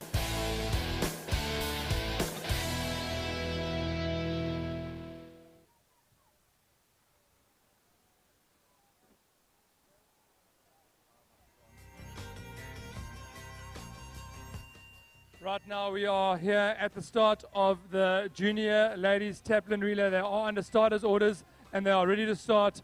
Behind me they are going to kick off with the board race, and it's going to be board, swim, ski if I'm not mistaken. The board race, the first leg in the taplin relay, Russell, is going to be exactly like a board race, and you'll expect these teams to have their best board paddlers on the line right now.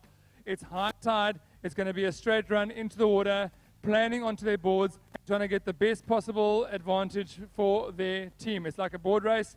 They're going to then hand over to their swimmers and then their ski paddlers, finishing off with a run. Away goes the junior ladies taplin, and an early great start there by the Pirates team. The taplin relay, Russell, is a relay race that every club wants to win because it tests the depth of your club, it tests of your abilities of your team members. What is your view on this taplin relay race? This is the event. It's the team event in the world. Everybody wants this at World Championships. At Aussies, they run a 6-man or 6-person taplin, 3 males, 3 females, and it is the last event at Aussies, and every team wants that. But looking out to our junior ladies here, it looks like Kira King from Pirates. She's taken it out. She has a fantastic board paddling technique, up on her knees, good long levers on her arms. Grace Kutzer from Umhlanga Rocks. She looks tucked in next to her, and behind her is Fishhook. I can't help but sort of think that it's going to be a Fishhook Umhlanga Rocks race when you look at the races that have happened today. Georgia Singer, Babette van Rooyen, the Hockley sisters. I mean, along with Grace Kutzer and the Umhlanga Rocks team, they're going to be racing real hard up front. Well, Russell, they're going around the board cans there, and it looks like it is the Fisher Cap, like you said, in the lead, right behind them, on their tail, trying to stay in touch. Things can change, though, on the way back. She's going to drop her foot to see if you can get that board nose around, and then it's straight into the runs, straight into some bumps, and trying to get a bit of a glide off a run. Look at that turn, though, that inside turn there. An excellent turn there in second place to get right up just half a board length, just about, and now it's a drag race to the finish, Russell. No, that's apologies. I was calling Umhlanga Rocks in third place. That's Durban Surf, who had a fantastic paddle to stay in third place there. We've Fishhook from Pirates, from Durban Surf, and Woodridge in fourth place. But look at that speed of the Fishhook paddler up front. She's working hard. Those little runs, every centimeter she's taking, she can out of that. We all know that when you get off your board, 1 meter in the board race turns into 5 meters in the run. Every single centimeter counts. Look at her go. Look at her pushing for this one. Back to you, Dov. Well, Russell, she wants to give her swimmer the best possible advantage going into the swim. Her swimmer has got some tidy good swimmers on her feet, and she wants to give, I think her swimmer is probably going to be Babette van Rooyen. She wants to give her the best possible advantage to the swim. The swim has now, with this high tide, it's a longer swim. We're looking at least a 400-meter swim. That's probably going to be around a 4.5-minute swim for them. And in this is probably going to be one of our top swimmers, right behind Babette. Durban Surf, and is that Pirate catching a wave right up, that's how the waves can change things up, catching right up to Fishhook, and that lead just about obliterated. Georgia Singer from Fishhook comes around the turn banner, going to hand over to her swimmer, tags her, away goes Babette van Rooyen, into the water she goes. Durban Surf right behind her. We know Durban Surf can swim. We know that Pirates can swim. It's going to be coming down to the porpoise, and I can tell you right now that I think that the sandbank is going to make a difference on the way home. This is now turned into a head-to-head surf-swim race between Fishhook and Durban Surf. Look at that transition. Russell, a good transition can make all the difference. Absolutely, Dar. It's often overlooked in South African lifesaving. The transition's taken as a bit of a rest period. It's considered a rest period here. It is absolutely not. I know the super clubs in Australia, they do track sessions. They send their swimmers, their runners, their board paddlers and their ski paddlers out to the track to train that speed work, because that transition, it takes up a third of the race. You can't discount a third of the race. But looking out to sea, it looks like Fishhook is still holding on from Durban Surf, who's having a cracker of a swim there. And in third position, it looks like it's Pirates. Yeah, Georgia Singer worked really hard to get Babette van Rooyen the best possible lead. A bit of a wave just pulling Pirates and Durban Surf back on there. We saw that transition from Durban Surf, though. Just not only being able to keep their team in touch, but a good transition there. Managed to bring Durban Surf right onto Fishhook's feet and keeping them in the running here for this taplin race. Many taplin titles have been won by the red and the black of Durban Surf, the oldest lifesaving club in 1927 that they were established. So it's not the first time that they've been in this position, and down there on Durban North Beach they teach their lifesavers, when it comes to competing, they teach them how to win. So this is a race, and this race is going to go down to the wire. Well, Dov, Gabby Arman from Durban Surf there has not given a centimeter to Fishhook. She's right on her feet there. She has not given one centimeter. She's probably just sitting back there, taking a little bit of a rest, taking a bit of a breather, using the slip of Fishhook there, and we can expect a big shot on the way home. Excellent swimming there by our leader from Fishhook, maintaining, almost opening a lead. Now, the last turn can, there's a skill there. You want to drop the shoulder, get your body halfway around. You almost do like a pirouette. You like a synchronized artistic swimmer. You get your body around that buoy, and you want to get yourself up underneath a swell, and a push off the buoy can open up a meter or two. Look at how Durban Surf has done that. They were 2 or 3 meters behind. A good turn from her, and right back up onto their feet. Looks like Pirates, or is that Stronger Rocks, that have caught up. Just can't see the skull cap. Who is in third place there, Russell? It is Pirates that have pulled up tight onto Durban Surf, but the Fishhook competitor up front, she's just lifted her rate. Her kick is phenomenal. Her stroke rate is up, and she's flying back to the beach. She's actually pulling out from the second and third position. Pirates has now edged past Durban Surf by just half a body length and is steaming home for the beach. Well, we've got 3 early leaders, 1, 2, 3. The middle of the pack, though, that is where there's a real story unfolding. So if you're supporting anyone there, a real story unfolding. If you're looking at the overall club leaderboard, you'll see that a lot of these clubs are very close together. There's only a few points separating them, and valuable points up for grabs here for our minor placing, with our placings 4, 5, 6, 7 in the club standings. So a real story unfolding in the middle of the pack as well. Right now, you can see the skis making their way down to the water. They're getting ready for their swimmer to transition across the beach. The swim's not over for these swimmers. The race is not over. Onto the sandbank goes Babette. Starts her porpoise diving for Fishhook. Trying to get onto this little wave. Will she be able to body surf it into the beach? Gets a bit of a run. Here comes another foamy. It's going to be a little bit too late for Durban Surf and Pirates as Fishhook is already into the gully and porpoise diving. Going to get up and running. Look at the Durban Surf and Pirates caps getting the advantage of that foamy. Here comes Fishhook. Fishhook, a strong transition here. Running hard across the beach. Trying to maintain that lead, open up that lead. A 10-meter lead in a swim and a run can be a 20-meter lead in a surf ski. She's going to run across, try and find her ski paddler. Not a great line up there. She had to change direction completely. Tags into a wave. Her ski paddler now away. But a strong transition there. Looks like the Pirate swimmer is also the Pirate's paddler.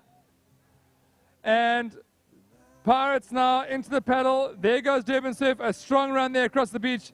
Made change from third place to second place. And look at Umhlanga Rocks. That was a transition to take home. Russell, Umhlanga Rocks now hunting the third place.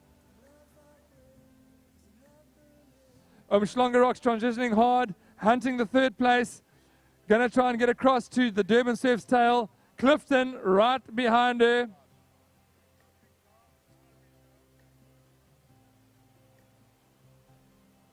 That is the Clifton A team there.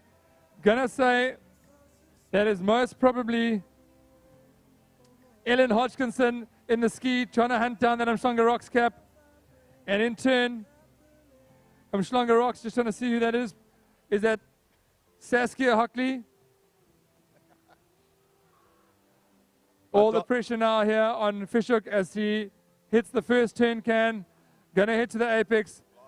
Pirates right behind her. Durban Surf trying to maintain a position. What are the standings looking like from the tower there, Russell? Dar, there's not a lot of change there. Durban Surf is hanging in tight on the back of the Pirates for third place. I'm just getting shouted at you. I need all the junior Ironmen, 15, 17, and 19. Report to your marshals, please. But out to the junior ladies taplin. Junior ladies taplin, Fishhook, so comfortable, in control. They get into the apex can, going to get their nose down those little runs on the way home. Not a lot to choose between second and third. Pirates and Durban Surf.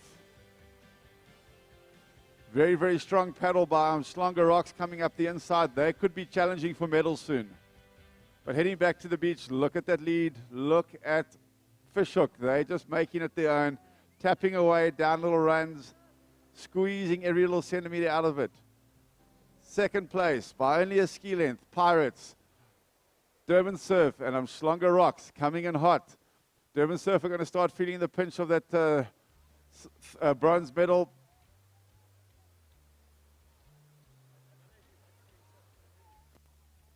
Well, so perfectly ending this race right now. Fishhook is in the lead. Fishhook is also the last team to leave the beach. That is also a showing of depth in a club, the amount of teams here in a taplin final. But every club wants to win the taplin relay. It's about club pride, and that's why you're going to see all the way through this race, every single one of these paddlers and these runners, no matter their position, is going to give their all across the line, and that's all we can ask for, is for them to give their best. Right now, Fishhook, it's their race to lose. Anything can happen, though. We know we are not bold enough and brave enough to challenge the ocean and say that this race is wrapped up just yet. Here comes Fishhook into the impact zone, being chased by Pirates, Durban Surf, and Umhlanga Rocks. Oh, look at Umhlanga Rocks coming up now. Durban Surf coming under big pressure with that bronze medal. Durban Surf and Umhlanga Rocks is where the race is at right now for third place. Their runners are waiting for them in the shallows. They're going to tag their runner. This is also a tactical decision. Where does your runner stand? There's potholes. There's a gully. The runner needs to get the best possible advantage.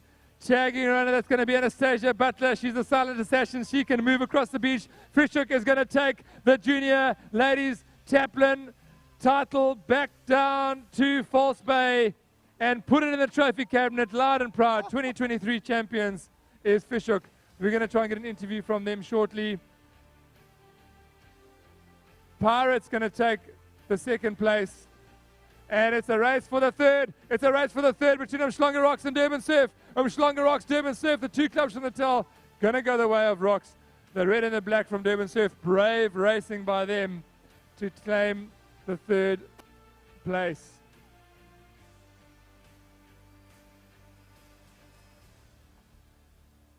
Right, so what action we just witnessed there in the taplin relay race. It was a junior ladies taplin relay.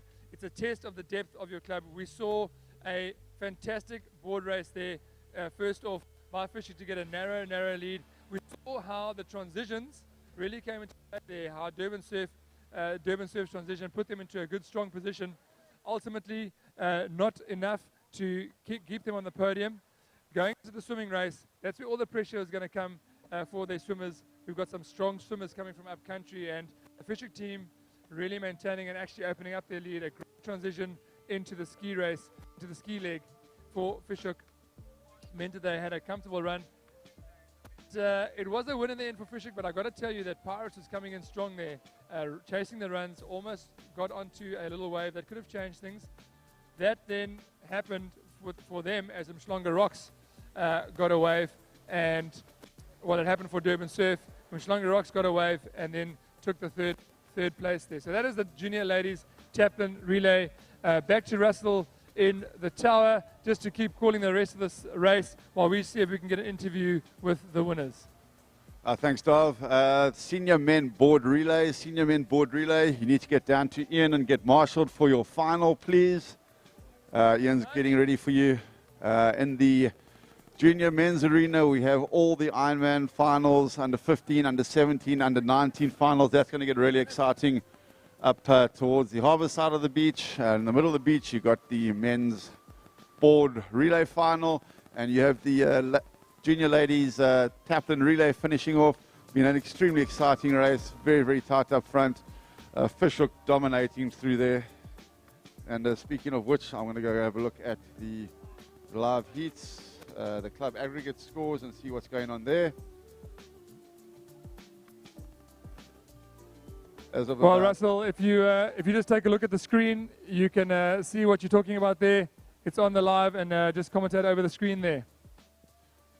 Right, so going into the swim, Fishhook really went out from the start. They went out really, really strong. Pirates right in behind them.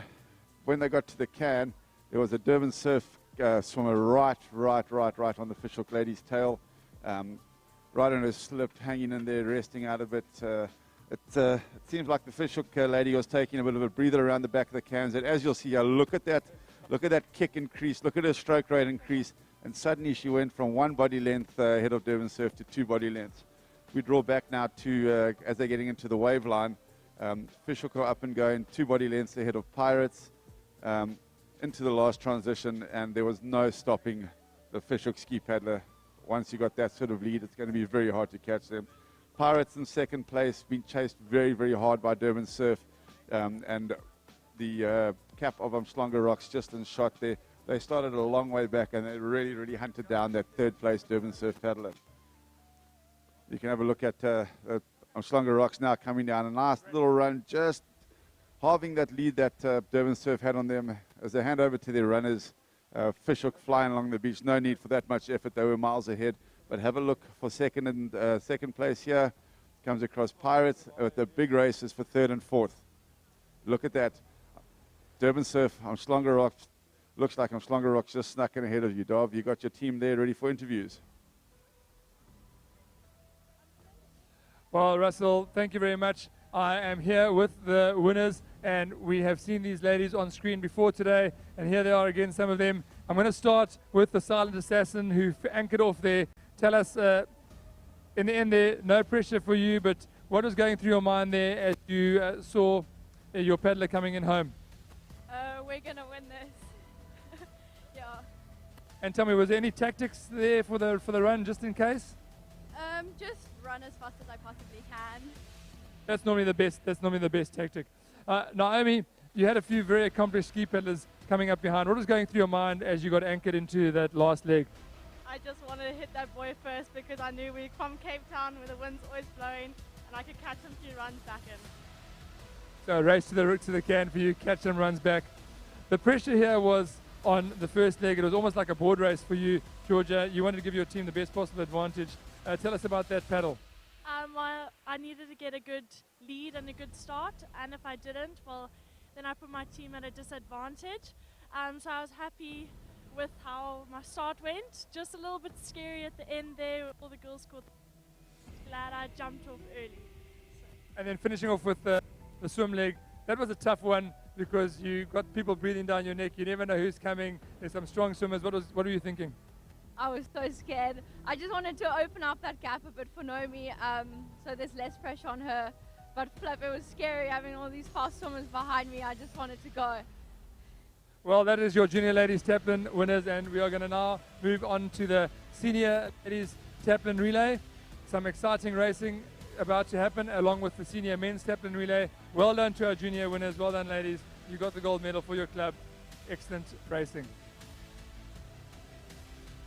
So we're going to move over to some scenes from the day, and also now it looks like the senior men's taplin is about to get underway, so plenty of action to follow. Let's go and see the senior men's taplin relay race.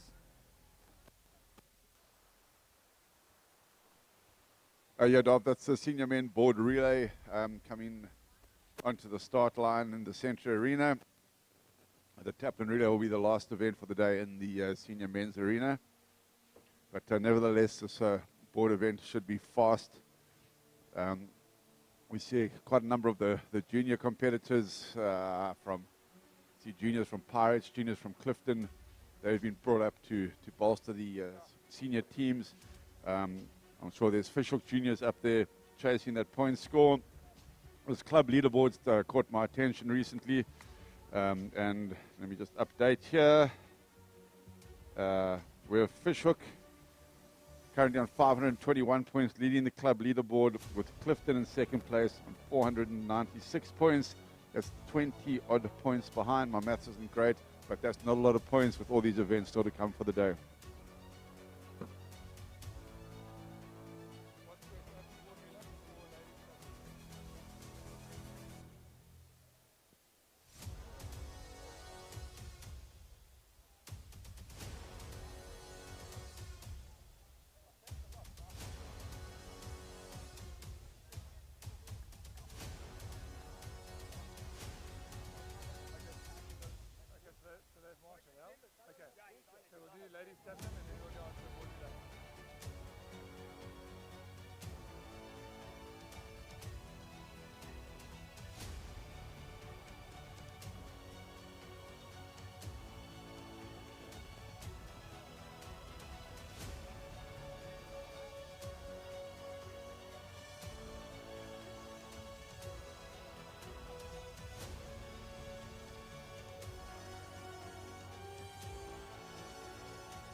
Taplin, and then move on to this. I thought they finished. No, that was the junior taplin. Now it's the open ladies taplin, and then the open board relay. So we're going to wait for the open ladies taplin and then run this. Okay, just getting them ready, but just let the guys know that they can relax and wait.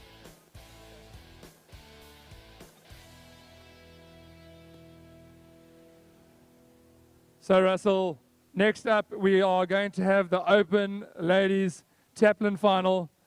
That's going to be followed by the open men's board relay final. We can see our open men board paddlers, they're getting twitchy, they're getting edgy. I know that there's a few board paddlers from the Cape that want to do not just a one, they want to do a 1, 2, 3 here. That'll be the club from Llandudno.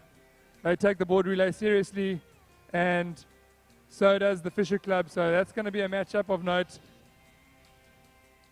Yeah, but right now we're going to go over to the senior ladies taplin.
Well, behind me we have the Open Ladies Taplin final, busy marshalling. They're on the line and ready to go. We've just seen the Junior Ladies Taplin go off the line, and now we are looking at the Opens.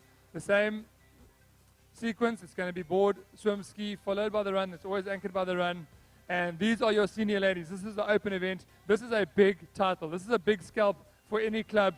Russell is the Open Taplin relay race. And right now our Open ladies are ready to take it to each other and see which club in South Africa has got the biggest depth and the most grit, determination. They want to take this title home so they can say they are the Taplin champions for 2023. Yeah, no, the prestige involved in this title is huge.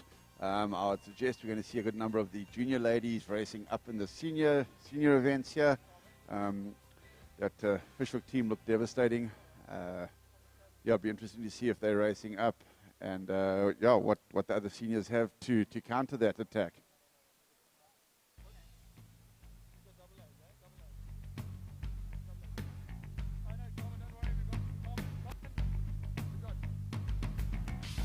While we wait for those ladies to come under starters orders, we have the under 19 Ironman final on the go in the Northern Arena. That looks like the chunk of human from Clifton, Noah Lombard, our Open Ironman champion. He's going to want to go the double here, put his name in the record books with the likes of Matt Bowman and Oscar Chalivsky, taking the junior and senior Ironman titles. Been done a couple of times over the years. I heard a story yesterday that he had read Oscar Chalivsky's book when he spoke about winning the junior and senior titles. Noah decided that's what he wants to do, and it looks like he started off well. Well, Russell, we are under starters here. Our Open ladies are ready to go. We're going to see a big push from all these ladies. We've seen performances from every single one of these. This is like a board race right here. Your first leg, the board paddle, and it's almost like having a rerun of the board race for many of these ladies. Our board champions will definitely be in this leg. So gold, silver, bronze. Away they go, Russell. Our board paddlers, the first leg here in the board race. Straight onto the boards they go. And into a little short back. There's a bit of a wave picking up. This is going to mix things up a little bit, especially on the right-hand side. Great start by Fishhook on the right-hand side. Can she get her nose up and over? Beautifully executed there. Just gets the better of that. There's another one right behind. This is going to level them all up again. Up and over goes Fishhook. Great execution there. Pirates is off full board. That's going to cost her a meter or two on the outside. Fishhook in the middle. Fishhook. Pirates sandwiched in between. So what can you see from the tower? David, looks like Landadno got the best of that exchange to that wave. She had a nice clean run. She just managed to dip her head under that wave that slowed the Fishhook ladies down a little bit. But Fishhook has pulled up right next to Landadno now. We got Fishhook. We got Landadno. And who we got in third position? It is another Fishhook paddler. So we've got Fishhook 1. Landadno 2. Fishhook 3, Slonga Rocks 4, Pirates 5, Landadno 6, East London back in 7th. Ladies, Russell, a lot of these girls are going back to back to back to back to back to back with events, and some of them are going to be absolutely exhausted. Certainly that has got to start taxing you near the end of the day, especially here when you get to the Open Ladies Taplin final. Well, Dov, yeah, but these girls are tough. They're clearly putting in the work, and I'd like most of the guys and girls that I coach to just have a look at it, and next time I tell them to enter extra events, they have nothing to complain about. These girls have been going non-stop for 3 days, and they don't look like they're letting up. Back to the beach. Once again, it's a pink board of Fishhook, just plowing down these little runs, taking every centimeter she can out of it. It's still a Fishhook from Landadno, from Pirates, and on Slonga Rocks heading back to the beach. There's enough waves here, not a huge help, but there's enough to make a difference with every little run.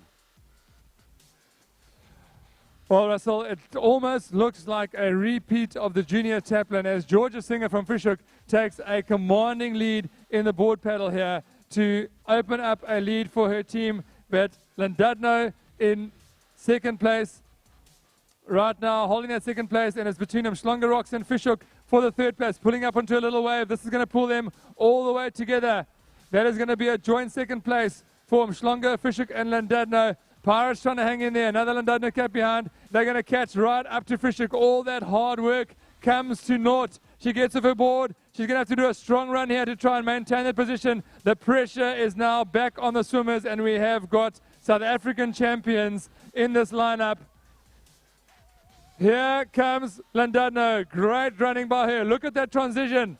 That was an excellent transition by Llandudno. Giving her over first, going from third to first. Fishhook in there, and Sashali Corris, your open surf swim champion, is in the mix here, and that has got to be playing on the back of the minds of all the girls that just went into the water next to her. Yeah, Darvis, if there's any swimmer you don't want to be swimming against today in the ladies' events, it's Sasha. She's become a veteran of the sport. She's been plugging away for years, represented the country many times, and she's just really spent so much time in the open water. She's the one to beat here. I would really expect her to come out ahead of the rest in this race.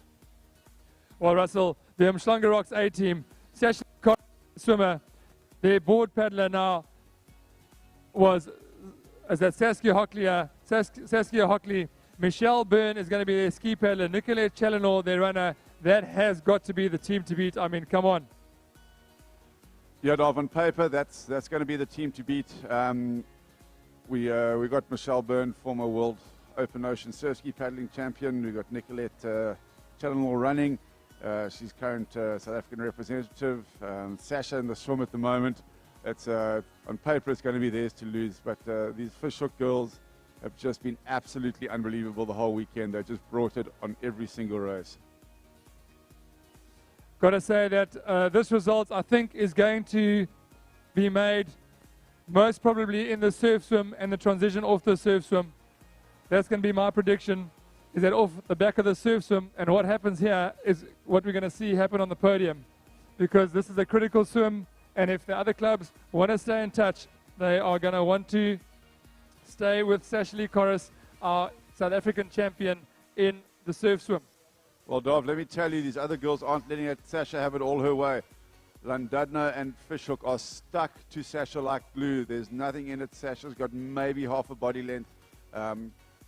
Llandudno sitting on her outside hip, and Fishhook right on her feet, taking a little bit of a slip. I would imagine that Sasha's going to bring a bit of heat on the way home, but those girls have done very, very well to hang with our open water champions so far. Well, that is a swim of note there for, it looks like, Warris Mills and Babette van Rooyen. Those are your two swimmers from Fishhook, because Sashali Corris, one of the best surf swimmers in the ladies in the world, and looks like starting to open up a little bit. They've worked hard to try and stay on their feet, and now that experience and that power and that grit is coming into play from Schlonga Rocks as she starts to open up a lead on the two Fishhook caps. Well, that's it, Dov. There's a little bit of help coming from the ocean here. Sasha's making great use of it. She's got body length or so ahead of the two Fishhook caps, but as I suggested there, she was holding a bit back for the way home. The two Fishhook girls did fantastic work to just stay in touch there. There's not enough distance there for anyone to start relaxing yet. A little bit of a bump as we saw on the board leg, and it's all even Steven again. Well, if you got Michelle Byrne paddling for you, you've got to be pretty confident, giving her just even half a meter lead going into this ski leg. So I got to say that right now, even with that small lead, there's nothing in it still, though. Anything can happen. We know the ocean is the ocean is the ocean, and always throwing things into the mix. Bit of a wave coming in. I'm going to say Sashali is probably going to grab onto this. If the Fishhook girls don't get this, it might be just about over for them. She goes into the gully. Porpoise diving behind her are the two Fishhook caps, trying to stay in touch, trying to give their ski paddlers the most chance to stay in touch. This is going to come down to a ski paddle finish, because right now Schlonga Rocks is in the driving seat. We've got some people that want to take it from her, but she's running hard. This is where transition is going to come into play. any kind of meat she can give her ski paddler is going to be important. Running hard across the beach. Where has that ski paddler lined up? Has that ski paddler lined up in the perfect position? Yes, she does. Sasha doesn't even have to slow down. She goes around the flag. Fisher's got to slow down and do a switchback back to her other paddler. Michelle Burner's in her ski. She looks like she's got a clean run. She's going to get over this little wave. Doesn't stop her. And now it is down to a ski race here. But Michelle Byrne, a world champion, you've got to be very confident if you come Umhlanga Rocks right now. Quite right, Dov. Umhlanga Rocks, they're sitting in the driver's seat at the moment.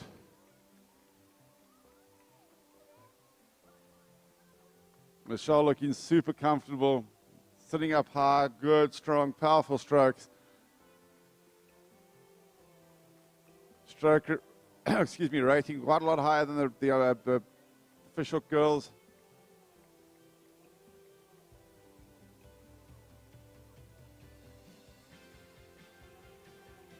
The under-19 Ironman's just finished. Noah Lombard, he's done the double. Under-19 and Open Ironman champions for 2023. Right, back out to sea for our Open Iron Lady, Open Taplin Championships. Umhlanga Rocks, they've got 30 meters on the two fishhook teams. They're dicing it out. 4th place, Llandudno. 5th place, Pirates. 6th place, Clifton. We're going all the way back to 6th and 7th place Well, for you can Clifton. show me. Okay, Dov?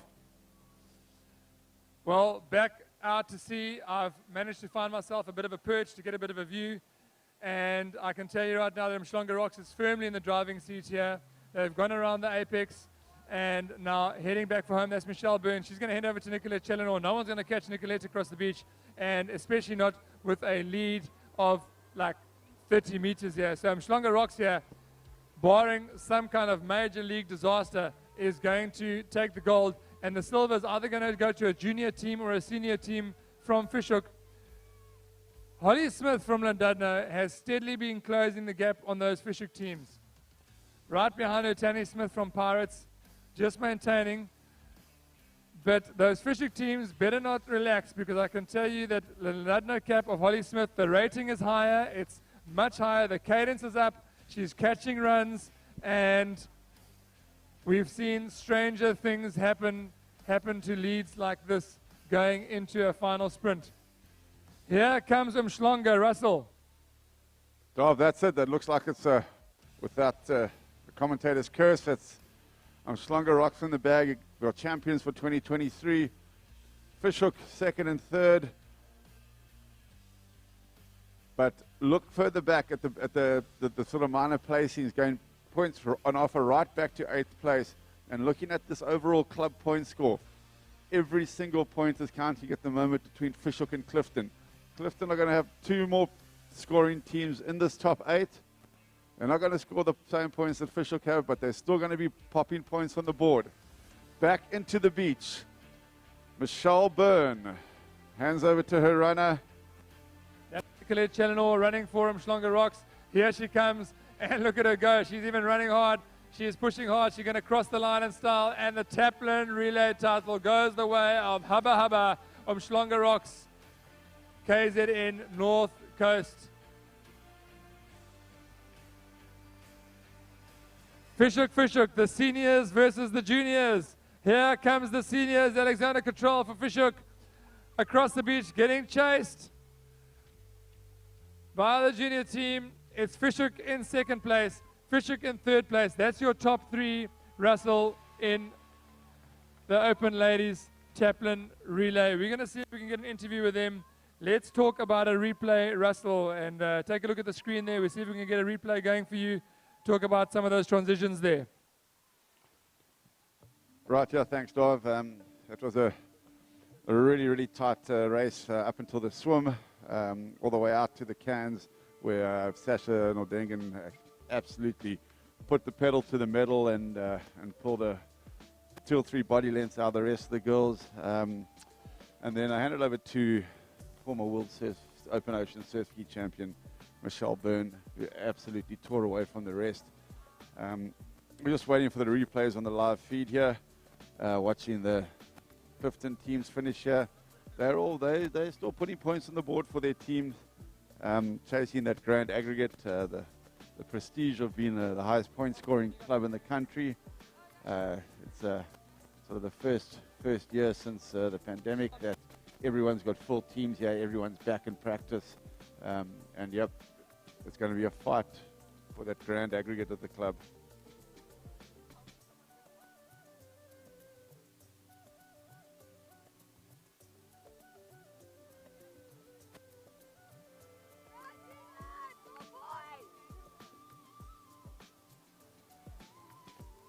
While we wait for that replay,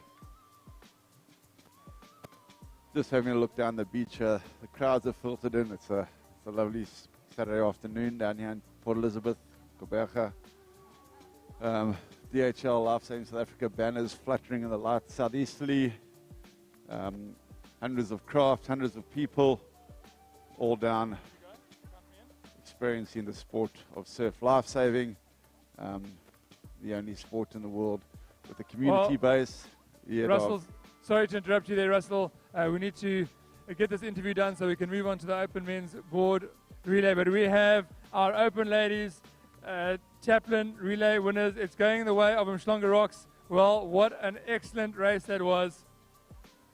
I'm going to start here with the board paddle. It didn't go all the way that you wanted to. Tell us about that start there. Well, like always, Georgia's on the start line, and we all know she's a phenomenal board paddler. I just wanted to stay in touch, and I know that there's a little bit of a wave today compared to the other 2 days. So I just need to stay close enough, catch a little wave, and I was happy to come out at the same time as the other 3 girls. And they're much faster than me across the sand, but I know Sash is a phenomenal swimmer as well. So touching Sash, I left it to her, and she carried it out perfectly. Yeah, that we spoke about that transition. The tower, it was great to get such a strong transition. And Sash, ultimately it did come down to the swim, but the own way out there. So tell us a little bit about that swim. Yeah, I knew it was going to be a big swim. Having such a long swim as well kind of worked to my advantage, being a distance swimmer. And I wouldn't say it didn't go to my way. I wanted to come out the water first. I did that, so I was happy with that. And yeah, I think getting to the 3rd day, I'm feeling a little bit tired. I did just come off open water nationals, so yeah, maybe if I was a little bit more fresh, I would have had a better swim, but I think it was still great. It was so great to paddle and be out there with the girls, and yeah, I just loved it. Well, listen, I think that other girls were feeling the pressure as well, having to swim against the national champion. And then, Michelle, you made no mistakes there, and you knew you had a lead, but obviously anything can happen. Yeah, sure. I think before the race, I told Sasha, I think I put a bit of pressure on her. Said, it's all in the swim, Sash, please. Because I know, like, yeah, as you say, anything can happen in a ski. And the ski leg's so fast and short. So, like, I mean, yeah, you can't make up a lot of time in the ski. So I was super grateful. Yeah, like, Sasha came out, she swam like a champ. Saskia paddled like a champ. And I was also very happy that the ski leg was last, knowing that I didn't have to do a run, sprint, finish. And over to Nicolette, you took the glory there. What have you got to say for your teammates? Oh, I'm just very proud. They did really well. And you? Well done, Nicolette. Well, the Open Ladies Taplin title going the way of Mshlonga Rocks. They've got the most depth in their ladies. It's gone to show the entire weekend, and the Taplin relay just proved that. Thank you. We are going to go over to the tower now while we get ready for the Open Male Board Relay. Right, thank you, Dov. Yeah, we've got the Open Male Board Relay, getting a bit organized here, waiting for the cameras to get onto them. But as you said earlier, the proud board paddling tradition of Llandudno, they're going to be out chasing this one. They got the board relay, the board rescue title under their belt. They're going to want to have a full go at this. It's a very, very proud board paddling club. They spend a lot of time at it, and yeah, the gears of that club is unreal. They always bring the fun and they bring the laughter, but I think they're going to bring the heat down here. And if we look across to the northern arena, we have the under-17 boys Ironman final coming under starters orders. I think that's going to be a ding-dong race. We've got a couple of really heavy hitters in there. We've got Luke O'Brien. He's going to have a full go at it. We've got Tyne van Achterberg.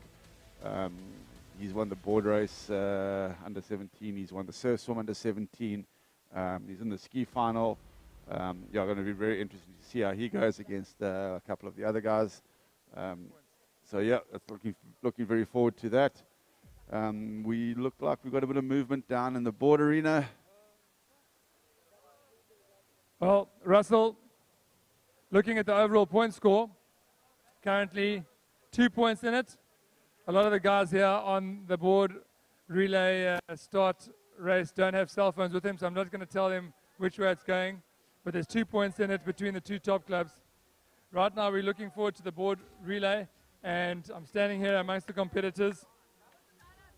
And it is a hive of excitement here, like buzzing bees ready to go out and ravage a fresh field of poppies. These guys are ready to go like racehorses. They've been marshaled, and they are ready to take the board relay race back to their club.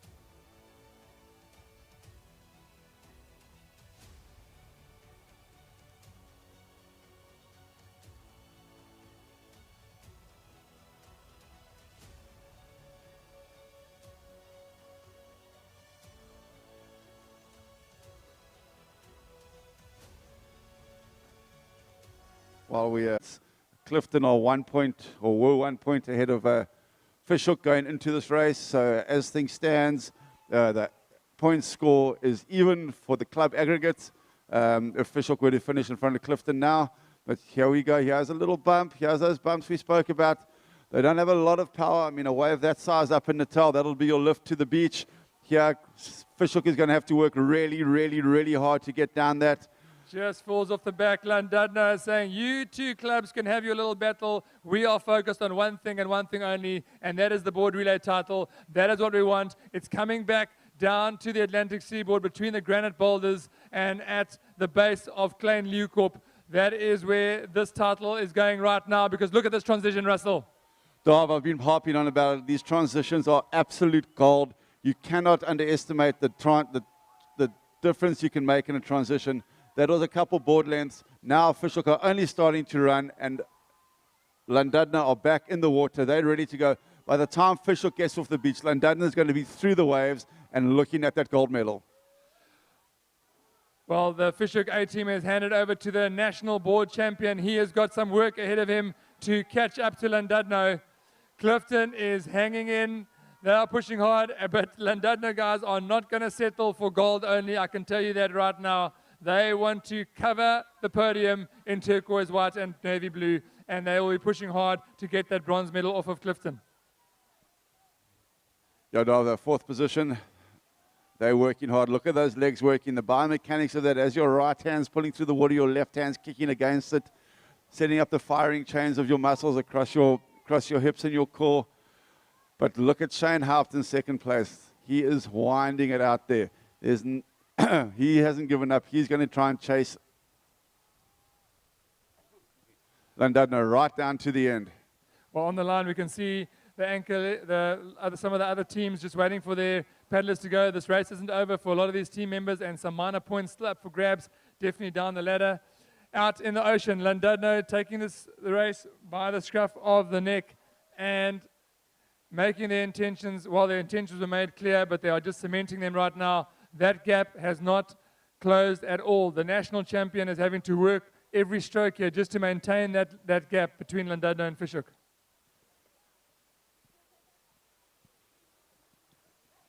They've turned for home, Russell. Here comes Llandudno. He's at the swim cans now. This title is just about making its way down the garden route.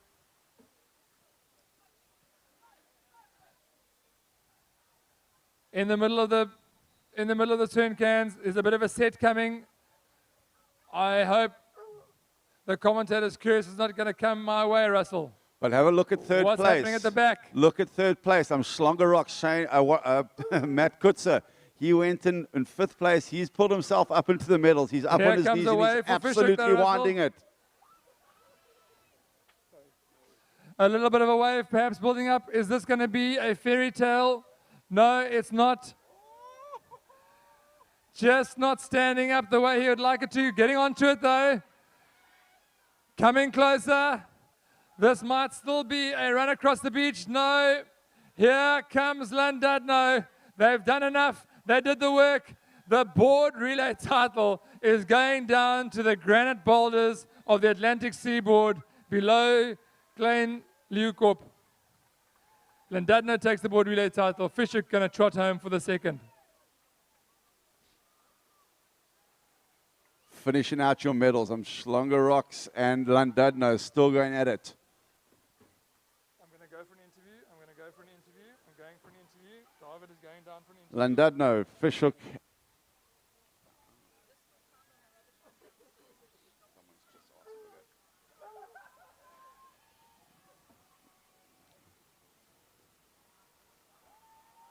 That rounds out your top three in the open men's board relay. I now have a lens cover for a camera. Someone was looking for it. It's just showing it up again.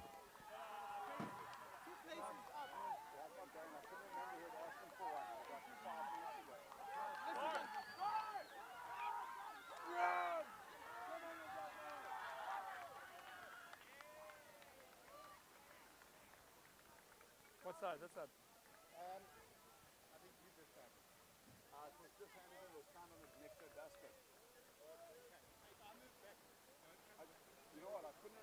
Right, Russell, I'm on the finish line trying to catch up with that Llandudno team that just took the title.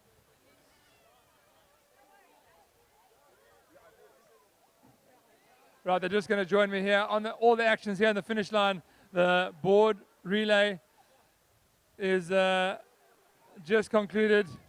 Teammates just congratulating each other. I tentatively called it at the start. I know that board paddling is close to your guys' heart. Tell us what the tactic was. What were you guys saying before the start of this race? Yeah, it means a lot. Sorry, I'm losing my voice. It means a lot. From Llandudno, we kind of focus on board quite a bit. Plan was to have a good start. We'd been tossing and turning who was going to start the whole event, and we decided that I'd go first. Plan was just to have a good start like I had in the board race, and yeah, we really wanted to defend our title from last year. So, Johnny, listen, going second there, pressure was on because it was quite a narrow lead. Great transition, though, and the pressure was on there into that second leg. Oh, no, I definitely felt the pressure. Colby had a really great paddle. Put us into first place. I knew I had to try hold on because I had Mark Keeling, even though it's a ski paddle, he can paddle aboard very well. And he was chasing down very hard, but absolutely stoked I managed to get that wave and then hand it over to my teammate, Tom Hoffmeyer.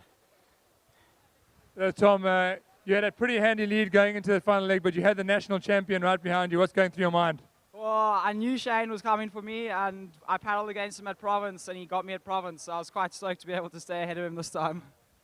Well, guys, that is the Llandudno winning team taking the board relay title home to the Atlantic shores in Cape Town. Well done, guys. Great effort. Llandudno takes the board relay title. Over back to the tower.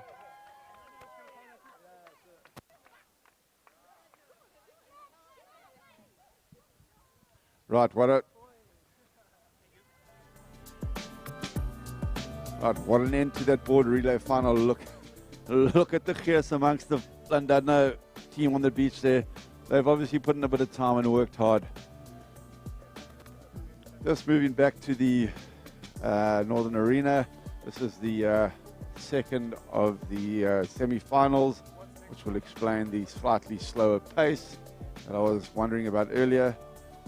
We took 8 through from the first semi-final. We've got another 8 going through from the second semi-final through to our grand final later, and this is going to be a ding-dong final.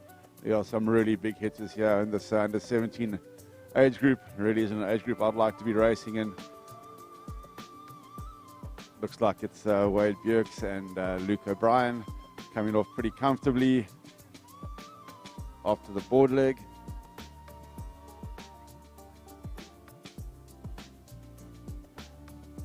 Next up in the men's arena is the taplin relay, the men's taplin relay. This is the one.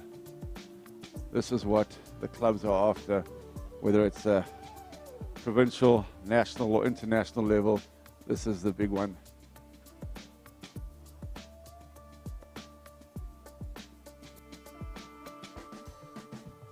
Well, Russell, we can see our senior men's taplin competitors getting ready. You got to feel for a lot of these senior competitors, Russell, well, actually the junior competitors, because many of the junior competitors are in the senior teams. Today has been a pretty full-on program for our competitors, going from one thing to the next. And this is where some of the elements of being a lifeguard come into play. You got to be fit. Dov, it's one of the toughest sports on the planet. I do quite a lot of coaching, and I coach swimmers that cross over into lifesaving and bits and pieces like that. And none of the athletes from any sport I've coached are as tough as legitimate lifesaving athletes. If you take a gala swimmer, for example, they may only spend maybe 12 minutes a day racing in the pool. Right here, these guys doing the Ironman final now. I see now they're going to spend 15 minutes in the heat, and then in 20 minutes' time, they're going to go bang out another 15-minute final. And this is probably their 10th event for the day. So don't be fooled. These are some of the toughest athletes in the world right here on Kings Beach. Yeah, and that so it's also combined with having to have the ability to manage this craft in the ocean through the surf, being able to run across soft beach sand. All those are skills that are just going to work on your muscles, work on your joints, and these soft skills that you need to compete. Yeah, Dov, and besides the physicality of all of this, it's a hell of a tough mental game. You know, you got ready, and then there's things that change in life-saving. You're not in a controlled environment. You get your head around, you get psyched up, you get ready to race, and you know, there's some unforeseen circumstance. You got to wind yourself down again, get ready. You're dealing with the sun, you're dealing with the elements. It's the greatest sport in the world, hands down. Back to the fitness element, these lifeguards, all these events are high-intensity events. You're looking at the Ironman as maximum, 15 minutes? All the other races around the cans, you're looking at 2.5, 3, 4 minutes. So high intensity, but you're going all day. You got to go from one high intensity event right to the next. It's not like you can do your race and then stop, wait for the next day to your next high intensity race. Yeah, no, you're quite right. When I was coaching a lot more, I was coaching event by event. I went over to a World Championships, which runs over 7 days, and I suddenly had a bit of an epiphany and had to change the way that I was coaching. It's actually a bit of a marathon event with a whole lot of short, hard intervals in between.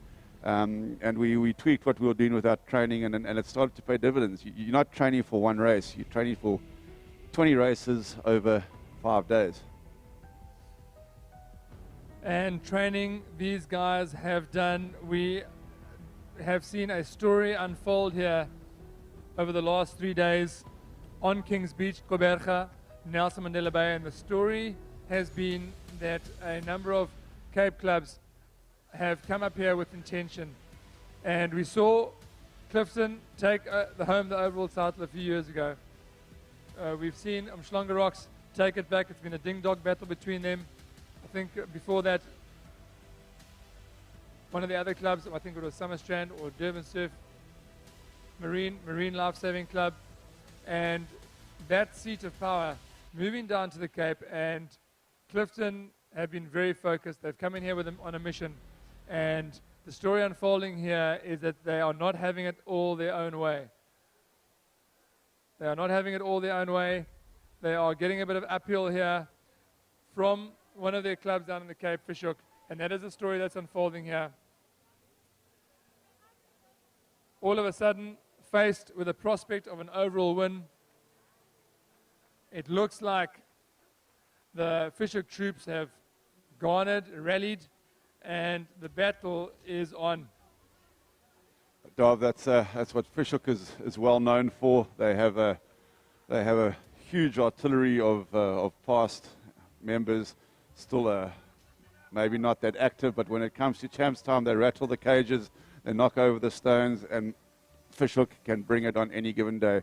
While I was at Marine, we had a big attack on Fishhook to try and dethrone them.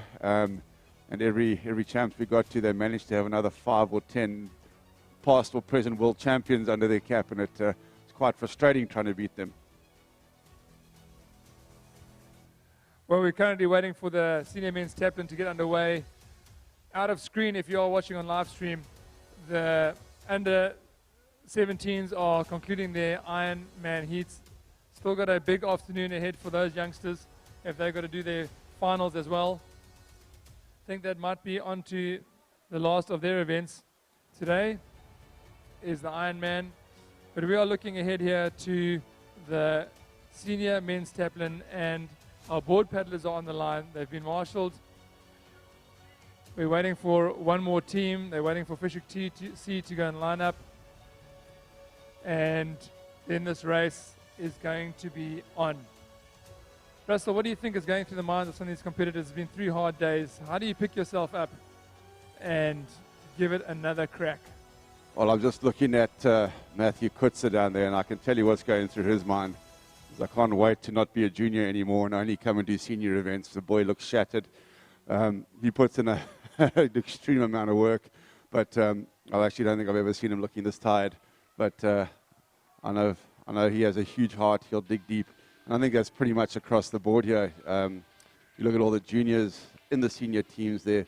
Everyone's in the same boat. Everyone's hurting, and everybody wants the taplin title. Taplin title is one that's eluded the Fisher Club for so many years. A very precious few titles going home to that club on the False Bay coast. And got to say, just looking at the lineup here, it's difficult to pick a winner. Got to say that once again, that Umhlanga Rocks team is looking very, very strong. The Umhlanga Rocks team, it looks like they may have entered a Masters team here by mistake. No, it does look, now that I'm looking at the entry list, it looks like they've pulled in a bit of experience, to put it politely. They've pulled in some experience, and let's see how they stack up. At least we know that Braden Bergstedt, Matthew Bowman, and Matthew Kutzer are quite fit. Yeah, the other guy there, Brett Challenor, who wears his silver swimming cap underneath his club cap. I'm going to be very, very interested to see how he goes. But look at the Fishhook A team: Bruce Abrams, Shane Haupt, Mark Keeling, and Jaden Vessels. How do you beat that? Yeah, you got to think that has got to be a team to beat. Shane Haupt being pulled in there as the surf swimmer, and they're going to put Jaden on the board. Of course, we're going to have Bruce Abrams as the runner, and Bruce Abrams, if it comes down to a run, definitely going to back him as my horse for a win. Yeah, well, how confident are you that, when you take your South African board champion, you throw him in the water and you can replace him with someone like Jaden Vessels, you've got to be confident of a win there. No, absolutely. Absolutely. So, everything to race for here, and the men's taplin. Going to leave you with some scenes of the guys getting ready and get back to the racing shortly.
Well, and the starters' orders now is the senior men's taplin relay race. They are under starters' orders, and away go the senior men's taplin. It's going to be a quick board start, and you have got a very strong lineup here in the men's taplin race. The men's taplin have got underway, and look at Matthew Kutzer on the board in the middle. But once again, Llandudno, they're going to give this a solid crack, I can tell you that much. And Kings Beach on the left-hand side, also, they're the home club, and they are not wanting to be shown up. Kings Beach right now saying, hey, if you guys want this title, you're going to have to come fetch it. Because through the surf they go, laying down and getting a bit of a lead.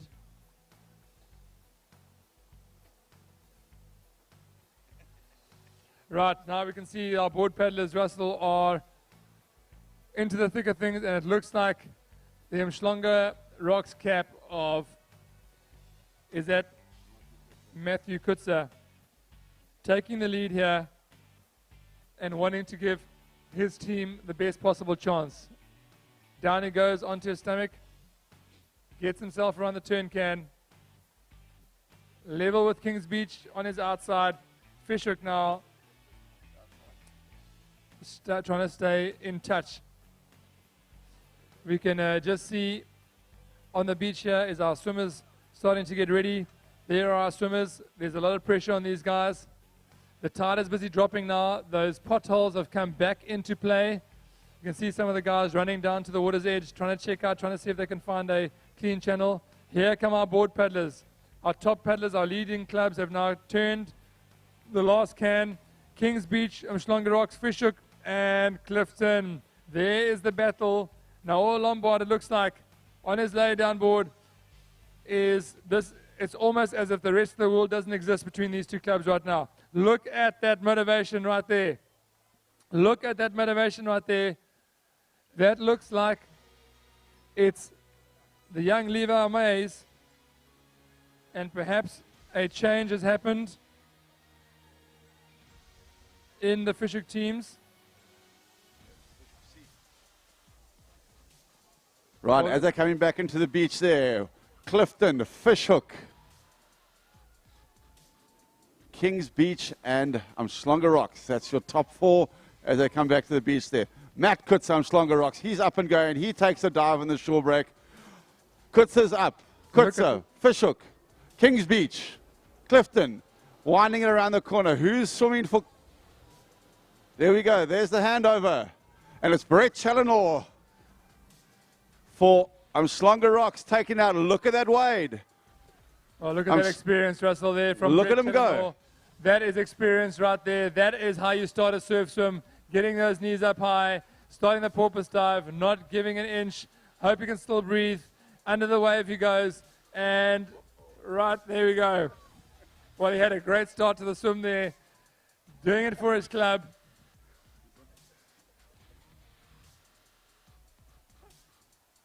Kings Beach, that's got to be Keegan Cook overtaking, taking the lead now. Kings Beach, an outside club here. Onto his feet goes Brett Challenor. The experience showing there, knowing what he needs to do to stay in touch and keep a lead. Clifton has now gone into third place. Fishhook dropping into fourth and fifth and trying to stay in touch. Got to say, Dov, we're missing the Fishhook teams here. We were giving Fishhook a lot of props there. They're missing from that front bunch. Hanging in there, trying to get in touch. But right now that elastic is being stretched in the swim. Our ski paddlers busy getting ready. These guys are edgy. They're like racehorses in a race box, in a start box. They just want to get going. They're hoping that their swimmers can give them the best run. 100 meters out to the cans. Our swimmers have gone, turning the can first. How about that? Kings Beach, you want it? Come and get it. That's what they're saying right now. And that swim is opening up and hanging onto his tail for dear life. Somebody call the medics, because Umhlanga Rocks is still in this. Brett Challenor, the experience from Umhlanga Rocks, just hanging in onto the feet of Keegan Cook, one of South Africa's top triathletes, along the back swimming straight. Let me tell you, Dov, if there is a sniff of a wave, I would bet my car on Challenor getting down it. One little sniff of a wave, Brett will be on that, and the game will be right on again. as heading back to the beach. It's still Kings Beach from Umhlanga Rocks.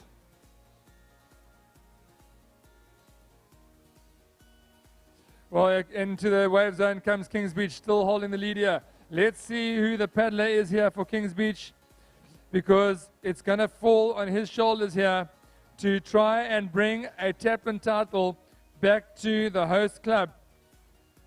Got to be one of these guys. Keegan Cook is swimming for sure. Is it Luke Butler? The ski paddler? Maybe someone from Kings Beach can just come and confirm that, because right now Kings Beach is hanging on here, coming into the sandbank. If he gets onto this wave, that is going to be a great lead for his ski paddler. Russell, if you are the Kings Beach ski paddler right now, what are you thinking with the world champion potentially coming up behind you? Well, going to be a little nervous, but I'm going to be super grateful for that wave. That 5 or 6 meters that he gained on that little wave, that's going to turn into 20 meters. I'll bet that Kings Beach is going to be off on their ski before the next swimmer gets to the beach. And that's a huge lead. To get that lead in a ski, a fast-moving craft like a ski, that's going to be hard to beat from there. Kings Beach on their home turf, they're chasing this. Coming up behind Kings Beach, you can see guys porpoising. Here comes Kings Beach across the beach. What a hard run there from Keegan. Excellent swim by him. He's given his ski paddler the best possible chance, but Clifton is saying, no. We're going to win this title overall, and we are going to win the taplin along with it. Not a great transition there for Kings Beach, as Clifton catches right back up to them, and it is going to be a Kings Beach Clifton fishhook showdown here, Russell. All right, here we go. Here comes your world champion, Mark Keeling, in third place. He is throwing the hammer down. So we just saw a shot there of Kings Beach on the left-hand side. Now Clifton and Fishhook. Clifton and Fishhook on the right-hand side, and the world champion, Mark Keeling, taking the lead and going right past Clifton, almost like he's standing still. Well, look at that. That is why he's a world champion. That is why he's a South African surf ski champion. He absolutely flew off the start there, made everyone look like they were looking for parking. Well, Mark Keeling is now about to hit the first turn can in his surf ski, and it's on his right. He's opened up, looks like about a ski length. Here we have a shot of the waves coming through. Our last of our ski paddlers just waiting for their swimmers to transition into them. And at the back, Fishhook. Fishhook is now going to head into the apex. Clifton has... Kings Beach is still hanging on to the tail of Clifton, Russell. That Clifton competitor went out really, really nicely. The Kings Beach is doing great work to just stay in the heels, put under huge pressure. But look at Matthew Bowman moving up the inside. He's sticking his nose into the medals for Umhlanga Rocks. Nice tight turn. I hope there's no fisticuffs around the corner there. Matthew gets away all cleanly. Heading back to the beach. Mark Keeling, look at that.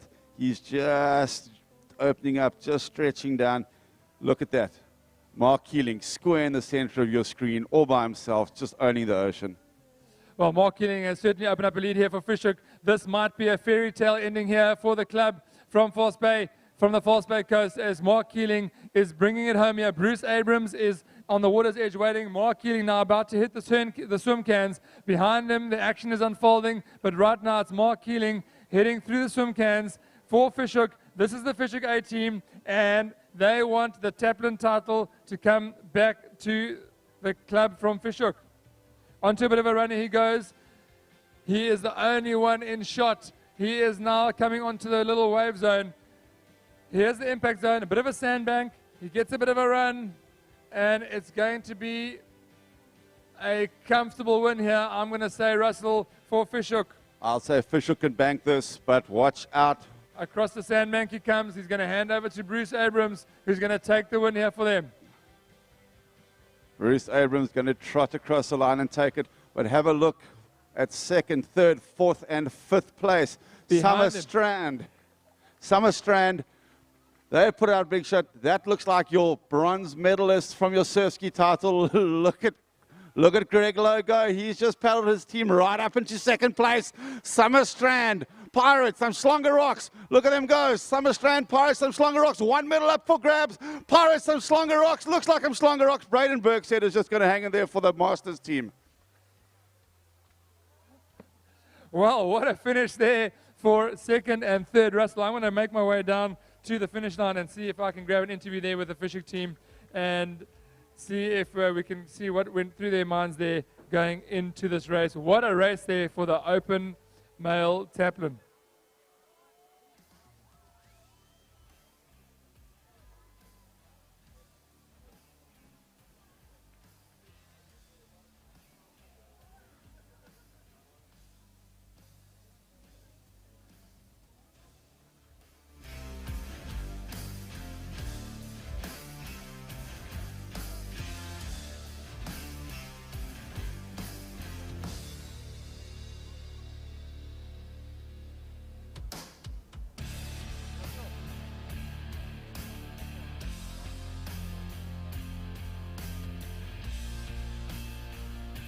Well, scenes here on Kings Beach. Drama unfolds in the taplin relay. Gonna see if I can grab a few words here from the winning fishing team. Just gonna wait for my cameraman to come and join me here. We've got Bruce Abrams here with me, we've got Shane. While we're waiting for that to happen, there is some action happening in the junior arena as well. Just gonna see if we can get this interview done and we can go back to that Iron Man race.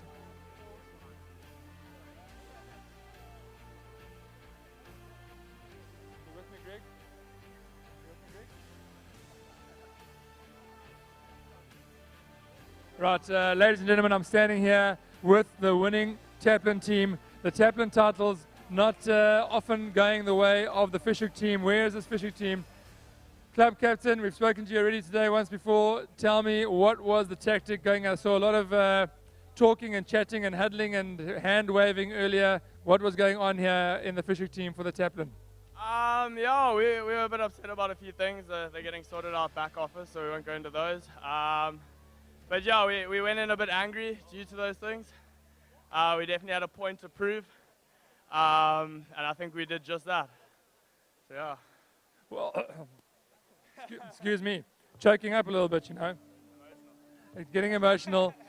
Jaden, that was a brave paddle there by you. Tell me a little bit about what's going through your mind there. Face plant on the start wasn't the greatest, but yeah, hence scars. Good adrenaline pump though. Started hunting down. Knew they had a good team to pull me through, so it was a good one, for sure. And then Mark, just bring it home on the surf ski. You had a bit of pressure at the start. What were you thinking going into that last leg? Yeah, being the last leg, it's always going to be the one where you're either holding a lead or chasing. Shane had a fantastic swim after Jaden's fantastic board and managed to catch a couple of places, so I knew I just had a little bit of an easier task there. I made sure that I gave Shane a clean run in for the tag so he didn't trip into the water, and then yeah, I just gave it my all out there, the last for the comp, and managed to make it a win out of it. Well, Bruce, yeah, the last leg was a bit of a glory run there for you. And how did it feel crossing the line for a taplin trophy? It feels brilliant. Being part of this team, these guys are absolutely, they're monsters in the surf. I must commend all the work that they did through the season. Absolutely brilliant, guys. These guys are gold. Weight in gold. Well, ladies and gentlemen, that is your winning taplin team from Fishhook, and a poetic finish here for the club. And we'll see how it goes in the overall standing, but a great victory there for the fishing team. Back up to the tower now as we see if we can catch some more of the action here from the beach on Kings Beach.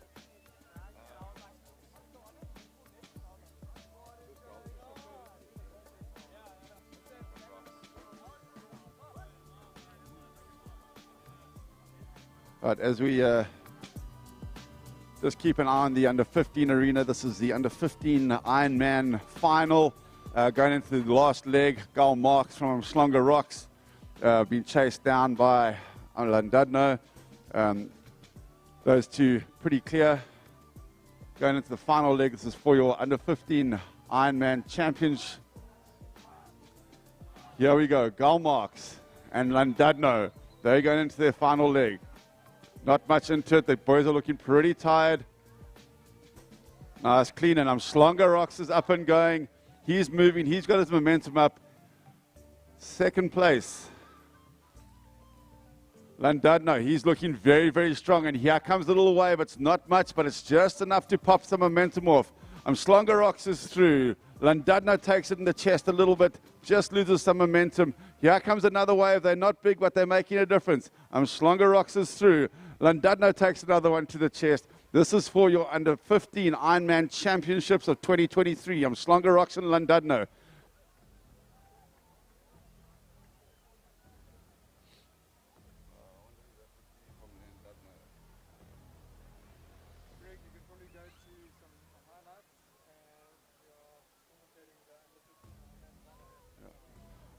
Landadno and Slongerox coming up to the swim cans in the under 15 Ironman final. Landadno, they're right on Slongerox.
People. So I'm out in Cape Town with DHL Lifesaving South Africa, finding out from local beachgoers if they know anything about water safety knowledge. You ready for it, Mzansi?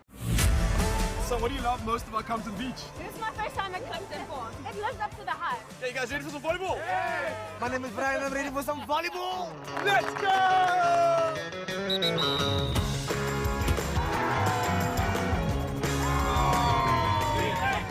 Let me sort you out, brother. Oh, thank you so much. That's for you. Oh, what do you think you should do if you need help? Scream it, help! Wave your hands up. You see someone in the water and they're in difficulty. Go call a lifeguard. Get people aware that, okay, somebody needs help. How do you know where it is safe to swim? In between the flags. Red and yellow flags. Lifeguards can save your life. It's down.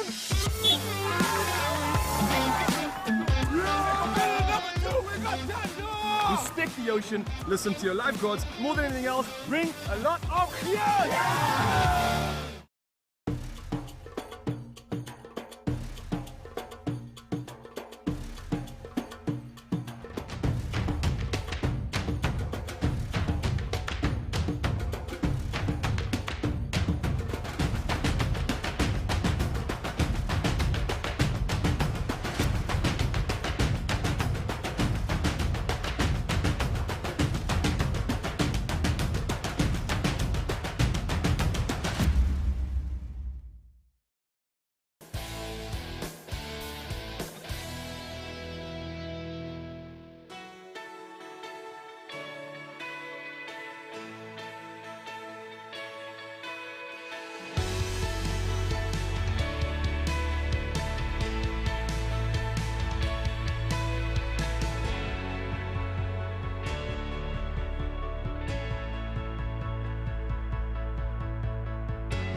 Well, you can see that the shadows are drawing long here on Kings Beach, and that just gives us a sign that it is the conclusion of the second day of competition here on Kings Beach for the DHL National Championships. And what a day it was. I cannot even begin to tell you about the highlights, the lowlights, the drama that played itself out on this beach today. But what I can tell you is that the lifeguards of South Africa did us proud today as they competed to the max, from the first athlete to the last athlete in every event. Just so wonderful to see how these guys give it their all.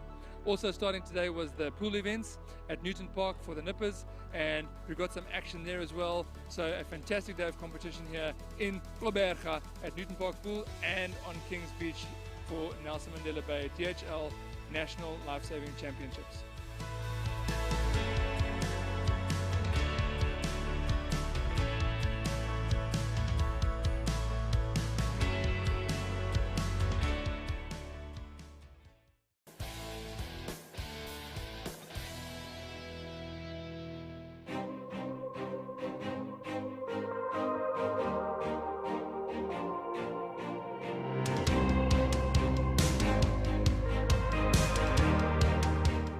Guys, I just wanted to ask you one very, very simple question. Why are we here? I think it's the passion, you know. Lifesaving is a different sport in the fact that there's more excitement, but it's also just as competitive as other sports. So you can do it competitively, but you can also just do it for fun, you know. I can say it's a sport where you can enjoy yourself, where you experience a lot of things and you make some friends. Yeah, I definitely agree with both of them. I really enjoy lifesaving because I know it's my first season starting out.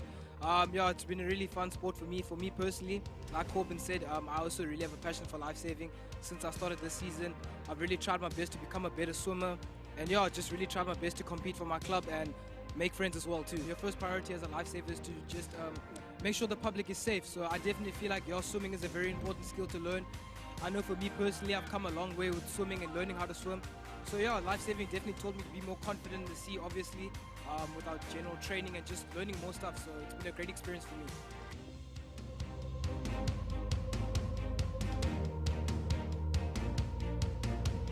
Behind me, an empty beach. But this empty beach belies the drama that played out here on day one of the 2023 National Lifesaving Championships. We had elation, we had disappointment, we had camaraderie, grit, determination. All the action played out here today on the day one of this champs. So many incredible races that happened today.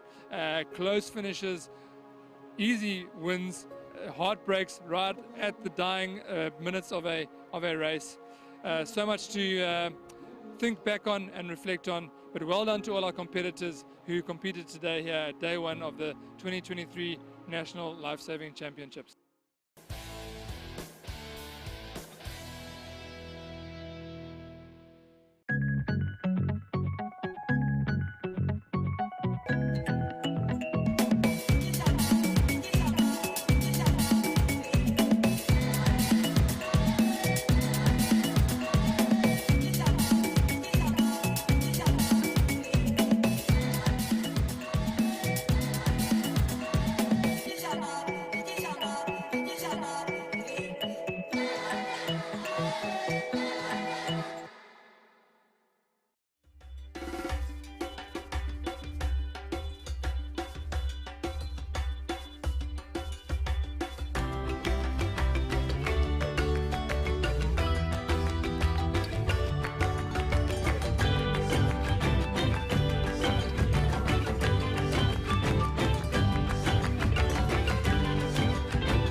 What is up, you beautiful people? So I'm out in Cape Town with DHL Lifesaving South Africa, finding out from local beachgoers if they know anything about water safety knowledge. You ready for it, Mzansi? So what do you love most about Compton Beach? This is my first time at Compton Park. It lives up to the hype. Okay, you guys ready for some volleyball? Yeah. My name is Brian, I'm ready for some volleyball. Let's go!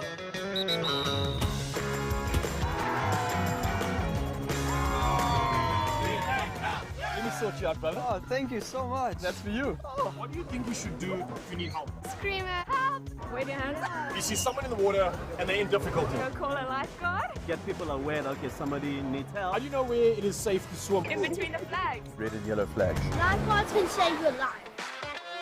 It's down.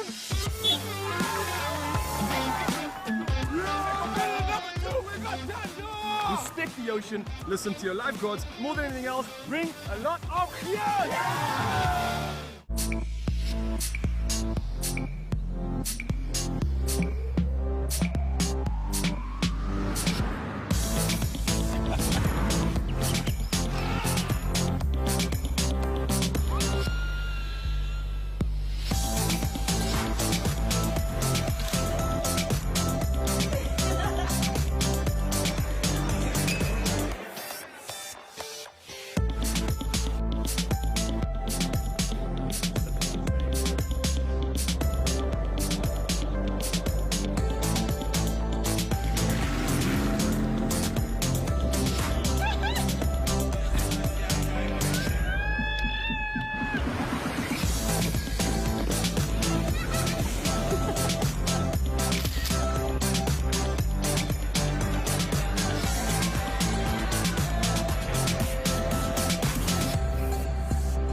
Hello, you beautiful people. Now, summer holidays are finally here, and we at DHL Lifesaving SA wanted to remind you of a few water safety tips so that you can enjoy the very best summer. It's really important to always swim between the red and yellow lifeguard flags. The location of the flags changes every day, and the lifeguards assess the ocean to find the safest place for you to swim. These flags help you avoid dangerous areas such as rocks and rip currents. Here are some signals that a lifeguard might use. This means move over to your left or right. This means get out of the water. And this white flag with a black shark means there's a shark in the water. If you get into trouble, don't panic. Simply wave your hand above your head to get a lifeguard's attention, and they will immediately run into the water to assist you. Knowing how to use these hand signals will help keep you safe in the water this summer.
was born this way, and I'm here to stay. I'm here to stay.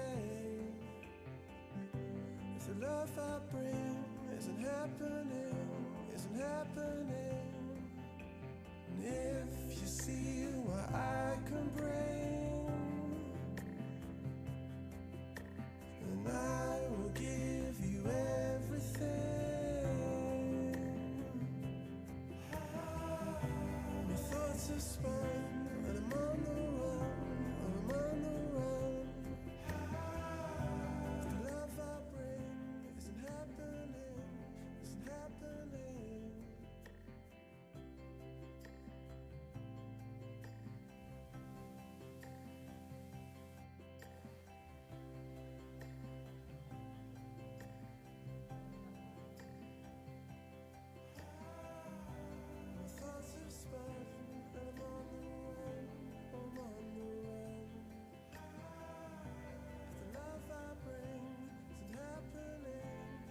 Tension is mounting at the sprint track, and if you are watching live, what you cannot see on screen is that the tension is also mounting in the ocean as the under 17 Ironman finalists have just made their way around the last swim cans. Incredible swim there by Tijn van Achtenberg. He had a great transition, and it's between him and Luke O'Brien now from Pirates, head to head here for the gold medal for the under 17 Ironman title. The juniors now racing both in the beach arena and the ocean arena. We're focusing our live stream attention on the sprint arena, and it is currently the under 19s on the line and about to get their colored vests. We're going to call them up to the top as soon as they've got it, so they can walk to the top.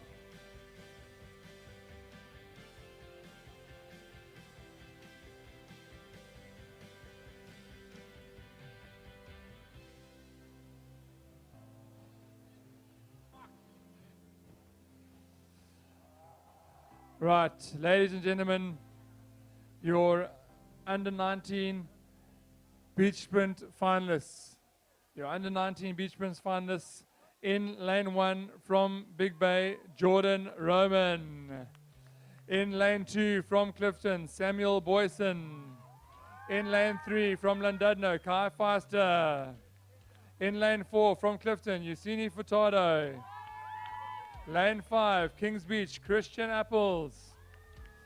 Plettenberg Bay is being represented in lane 6 by Stefanus Havenga. Kings Beach, Kanyiso Changa. And in lane 8 from Clifton, Daniel Libber. Under 19 finalists making their way down the sprint track. While we are waiting for them to make their way down the sprint track from the tower, Russell, just give us an update on the under 17 Ironman. Well, under 17 Ironman is absolutely blown up. Fishhook caught a little wave, pushed right past Tijn van Achtenberg in the lead. Tijn then transitioned like an absolute flash, and it is just Fishhook from Scottsboro by 1 ski length.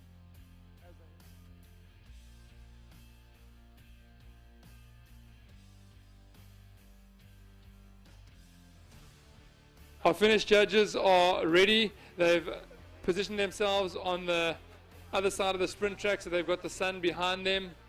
And our under 15s beach sprinters have marshaled. Of course, the under 17s can't yet because some of them are doing the Ironman. Well, Delta's back out to the under 17 Ironman. Scottsboro has just put in an interval around the outside of Fishhook, putting himself back into the lead for the second time in this event. It's Scottsboro from Fishhook from Pirates in third place. Just incredible racing all the way from the ocean to the sprint track. Our attention now is back here on the sprint track. Our under 19 athletes, many of these guys have been racing all weekend in the seniors, whether in the beach relay, in the flags, in the junior flags, the junior beach relay, the senior beach relay, the senior flags. And here they are, up against the bottom. Our judges are giving them some time to get ready. This is going to be a race of note here in the under 19 beach sprint. They are under starters orders.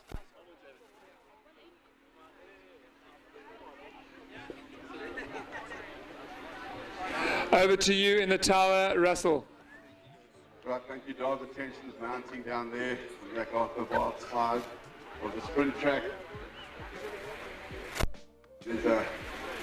I would say this is one of the fairest, most even sprint tracks I've ever seen in the world. The sand's flat, it's even both on the inside and the outside lanes. I don't think there's a preferred lane here. It makes for very, very fast, very, very fair racing.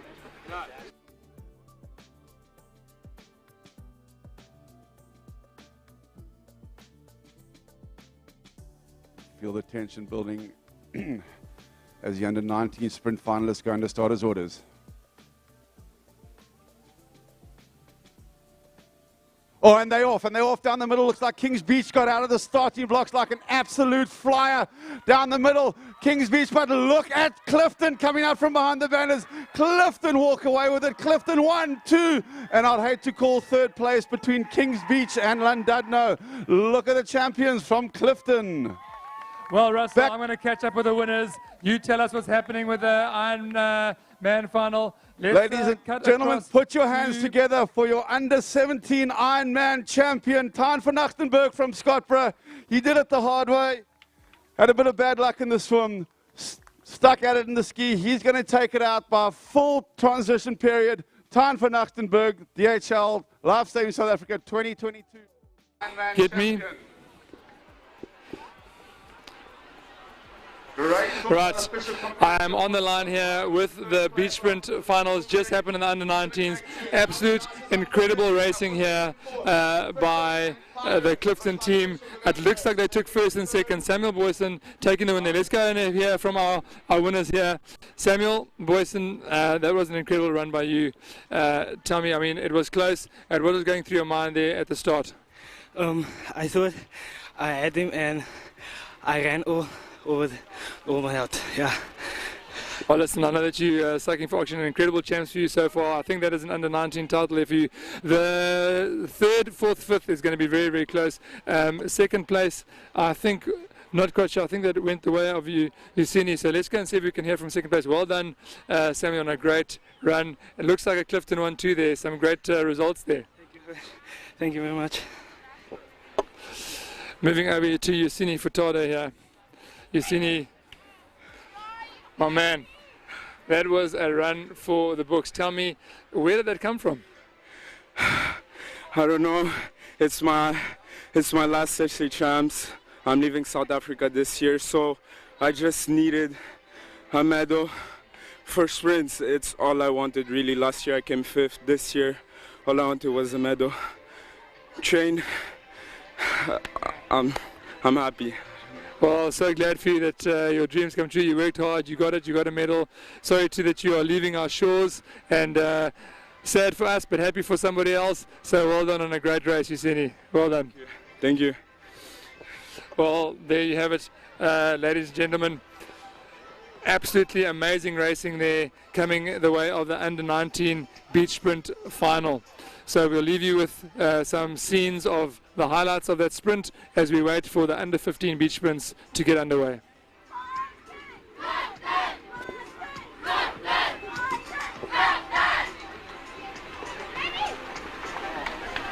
Awesome.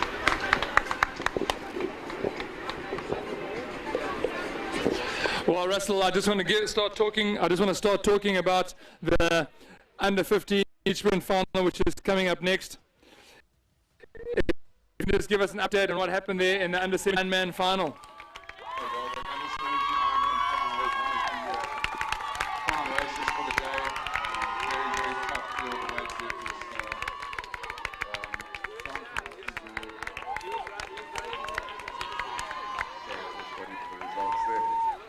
But anyhow, forwards from ski, the board race was not much in it. Everyone was pretty jammed up, nothing to choose. I went into the swim. I was kind of expecting your under-17 swim champion to go away with it a bit, but Wade Bjergs came in strong. We got a to Tijn van Achtenberg, they hung it together, and Wade managed to just push down a wave. It gave him a good 10-15 meters on Tijn van Achtenberg. When he got into the ski, he took off really nice and cleanly in the ski. Tijn van Achtenberg followed by by Cody Starlin and Luca Braga.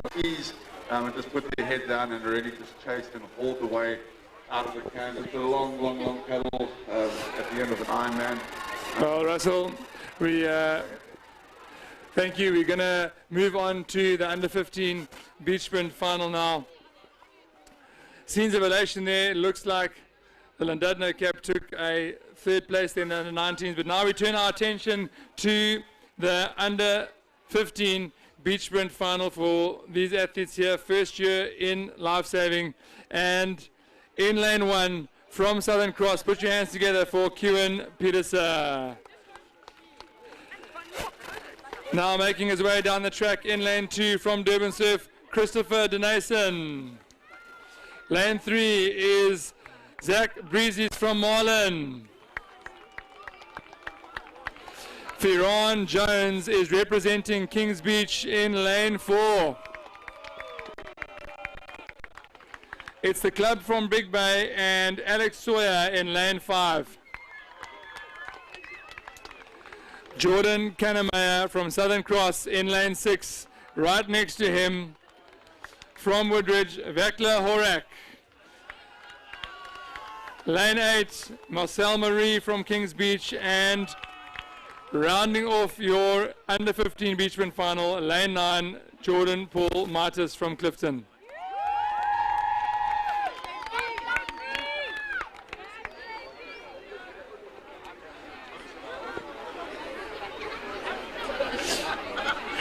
Russell, we would have seen some of these athletes in action earlier today.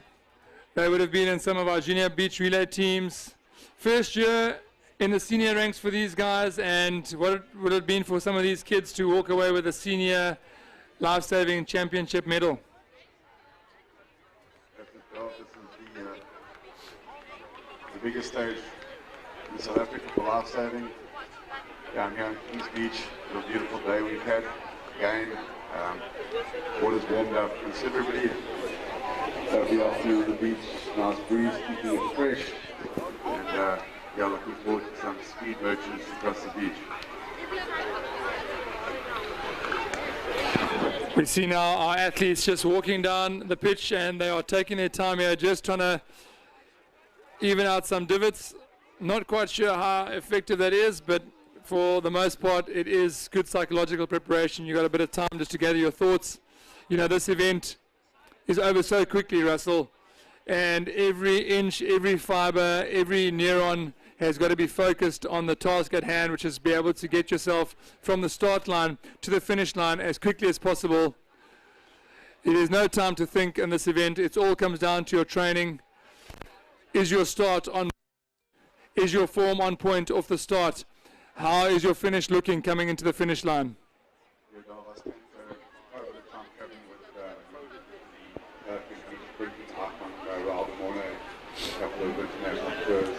And the amount of time and effort and preparation and just the feel that these have for their bodies is absolutely phenomenal. Well, they've got done.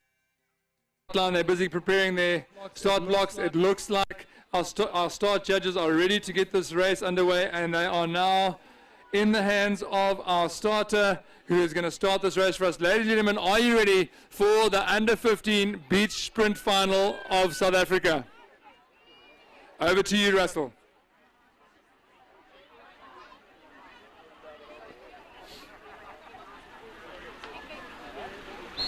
And they're off to a team start. Marlon came out of the blocks like lightning. Down the center of the track. Down the center of the track. It is Big Bay. Big Bay on the outside. It's 50 with the 50. He's rotating. 50, possibly followed by Kings Beach. What a great run down the center of the track by the diminutive Big Bay sprinter. Well, Alex Sawyer from Big Bay, he knew it is his 5 meters from the end, started celebrating. It's been a big weekend for him so far, and we're going to give him some time to catch his breath. And then hear from Alex Sawyer. He's been running against a lot of these kids for all his, from Nipper ranks all the way through, and here he is on the big stage taking home the under-15 title. He's had enough time now. Alex, come and give us a few words here, my boy. Alex, you got a great middle section there. I'd like to interview second and third as well, but it was so close behind you, so nothing in it. Great running by all the under-15s here. But tell us just what was going through your mind there. Marlon off to a quick start there. What was going on after that start? It was like super difficult. Like this whole weekend has been not my weekend. Obviously, you guys saw with flags, it wasn't the best. But I'm so glad that I redeemed myself here. It was beautiful. I just want to say, JP, I love him. He's like the best person you could ever compete with. Thank you. Well, ladies and gentlemen, that's Alex Sawyer. Hardy words here from this man. Well done, young man. You're the under-15 champion, and obviously for the rest of our under-15s, what an amazing race. The future of beach sprinting is bright in South Africa because there was nothing in it in that final over there. These guys are going to make their way through to under-17s, under-19s, into the opens, and we can count on years of proper beach sprinting coming off the shores of South Africa.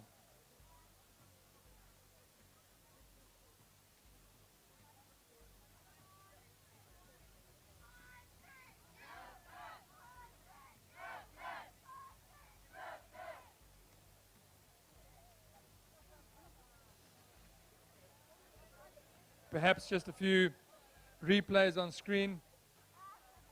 But while we are waiting for our judges, like I said, Alex was a clear leader there. He just had such a strong middle section there to give himself a meter or two.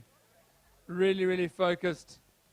But behind him, it's anyone's guess, and hopefully the guys aren't guessing for the finish positions, but it was really close. You could just about, they needed an extra meter or two to sort that one out. But these guys all came across the line virtually together. A brave run by every single one of these sprinters. They gave it their all. I must say that that start, everything was in that start there. A bit of, or just your recovery from post-start is where things made a difference. They all started exactly the same. Quick start by Marlon, had a great first third there. Just being reeled in there by the rest of the guys. Our finish judges still thinking about what position. Looks like they're going to have to go to some video footage. A lot of conferencing happening there. And in a few moments, we're going to know the results of that under-15 beach sprint final.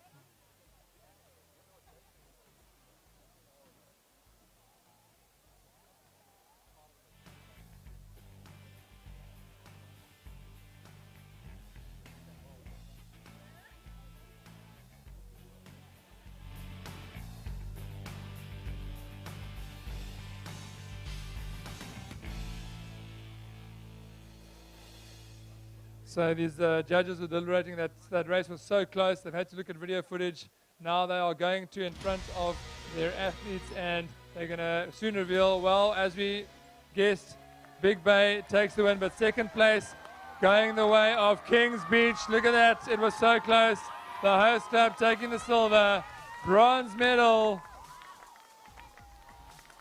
Going the way of Southern Cross, Kieran Peterson, fourth place. Going to Marlon, the quick start. Woodridge taking fifth. Sixth going to Durban Surf. And those are your positions as we stand. So that is your under-15 beach sprint final.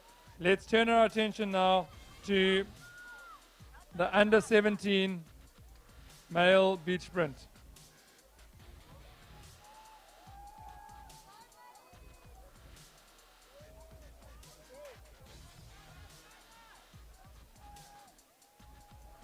Well, Russell, it looks like it's our final junior event of the competition.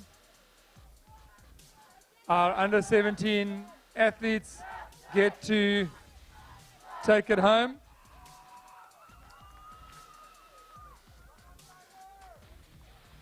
In lane one, representing Kings Beach, put your hands together for Reese Freeman. Right next to him, lane two, Ruan Kutsia from... Let's not Plettenberg Bay. Right. Is that Ruin Kotsia? No, that's not the correct check in here.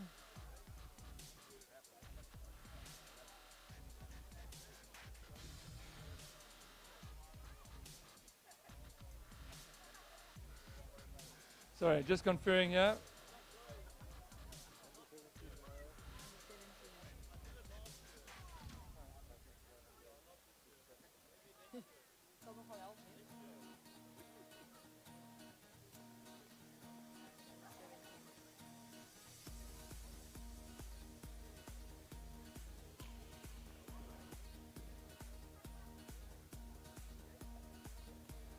My apologies, ladies and gentlemen. Technical glitch, maybe an age glitch. Under 17 male beach sprint. Let's give these athletes their time in the sun here. This is going to be the final junior event of the competition. In fact, I think it might even be one of our final events. In lane 1, representing Kings Beach, Corbin Oliver. Right next to him, also from Kings Beach, Sive Madanyana. Landudno, Ethan Allen in lane 3. Lane 4 from Wonderton, Waleed Bayers.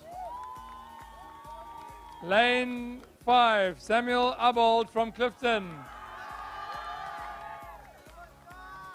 Lane 6 from Big Bay, Jake Hutton. Lane 7 from Clifton, Tyler Erdston. And your 8th athlete here from Wonderton, Javin Presence.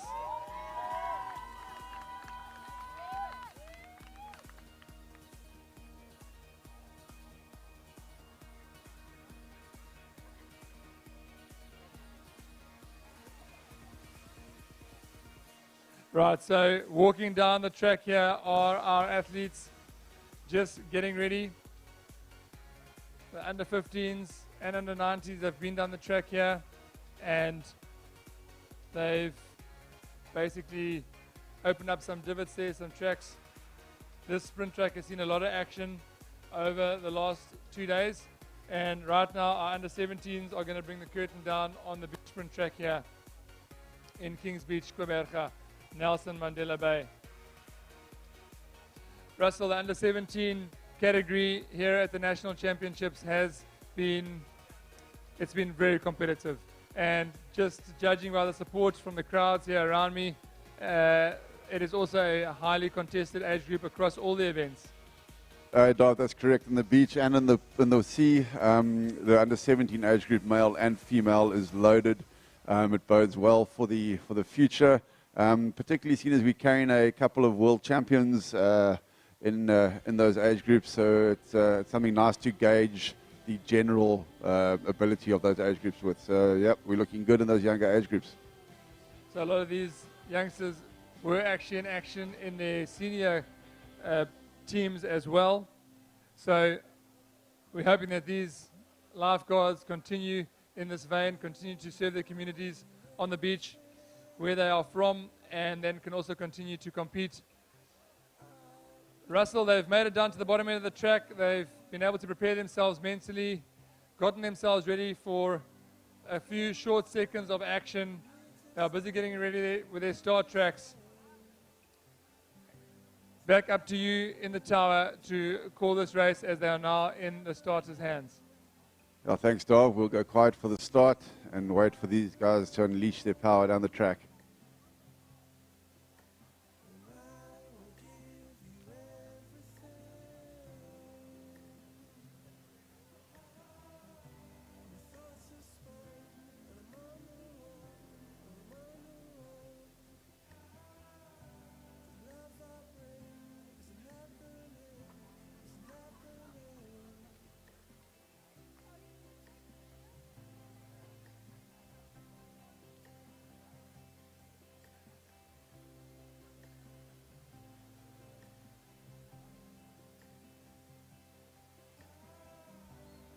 Oh, and they're off smoothly down the middle. Kings Beach Kings Beach is flying. Look on the outside. Militant coming on the outside. Oh, just come out from behind the banners. Kings Beach are flying. Kings Beach, Big Bay. I would hate to make the choice there.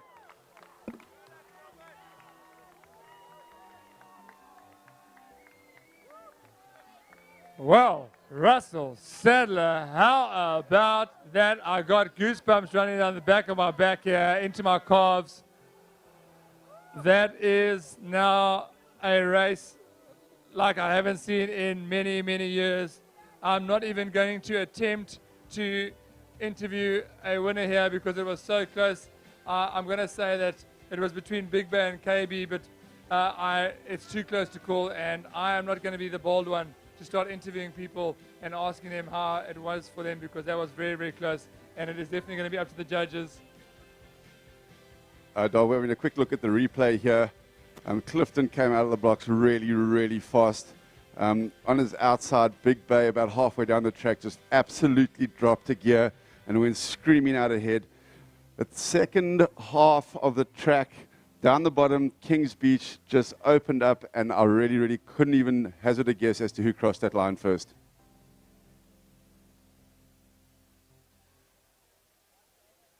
Hopefully our judges are not in the same position as you are, Russell, and they're doing a bit more than guessing, because there are points and titles up for grabs here. And looking at our overall club leaderboard, there is literally nothing in it, absolutely nothing in it. So another replay there that we're going to see from the sprint, just to see how close it is.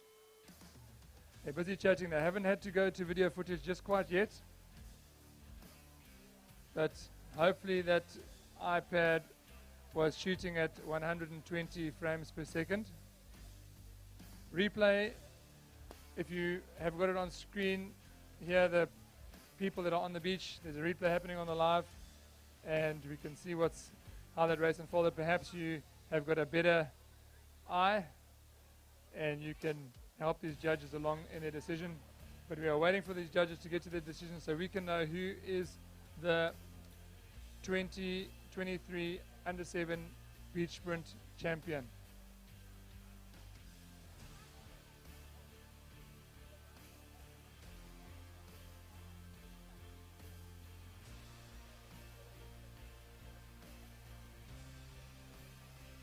Let's go over to some of our spectators here. I just got corrected by one of our people. They said it's not Javen, it's Javin. Javen. So she told me it was Javen. So tell me now, how did Javen do? Tell me, what is your decision here? Oh, hang on. You just, by the skin of your teeth, because looks like we've got a decision. Looks like we've got a decision. Let's see what this decision is, because I want to interview these guys. Well, looks like it goes the way of Big Bay. Second place goes the way of Kings Beach. Third place going the way of Kings Beach. Elation here. I'm going to grab a few words from our winners. Let's grab our whole podium here. Let's grab the whole podium.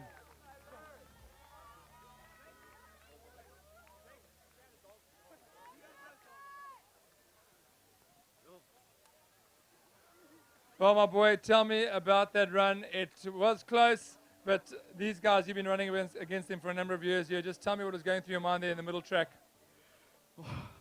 Nothing much, just run. Couldn't really think straight. And tell me, right near the end there is obviously where you grabbed sort of half a meter. Anything that you did there differently, or did you just push hard? I just used whatever I had left and pushed as hard as I could. That's all I could do. How does it feel to walk away with the SA title? It's relieving. I was really nervous there for a second on the line. Yeah. Well, my boy, well done on a great title. Of course, your competitors all did extremely well, and so well done. And ladies and gentlemen, that concludes our beach sprint, the under-17s. Also the final event for our juniors today, and in fact, it brings down the curtain on the national championships here in Kings Beach. So, from me here on Kings Beach at the 2023 National Lifesaving Championships, I want to say thank you for joining us for the last 3 days. Thank you for watching. Thank you for supporting. Our lifeguards of South Africa were in action for the last 3 days, meeting, competing, communing, testing each other's skills, and celebrating what it means to be a lifeguard in South Africa today. It was done with aplomb. They did it with absolute integrity and to the best of their ability. Thank you, South Africa. Thank you to the lifeguards. Thank you to our sponsors. And we'll see you all again next year.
What is up, you beautiful people? So I'm out in Cape Town with DHL Lifesaving South Africa, finding out from local beachgoers if they know anything about water safety knowledge. You ready for it, Mzansi? So what do you love most about Compton Beach? This is my first time at Compton. It lives up to the hype. Yeah, you guys ready for some volleyball? Yeah. My name is Brian, I'm ready for some volleyball. Let's go!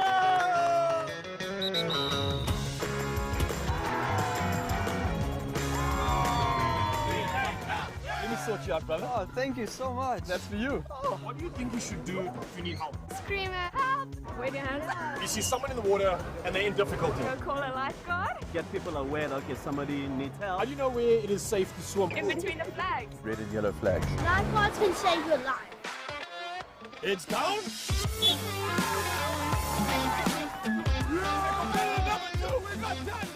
Respect the ocean, listen to your lifeguards. More than anything else, bring a lot of cheers!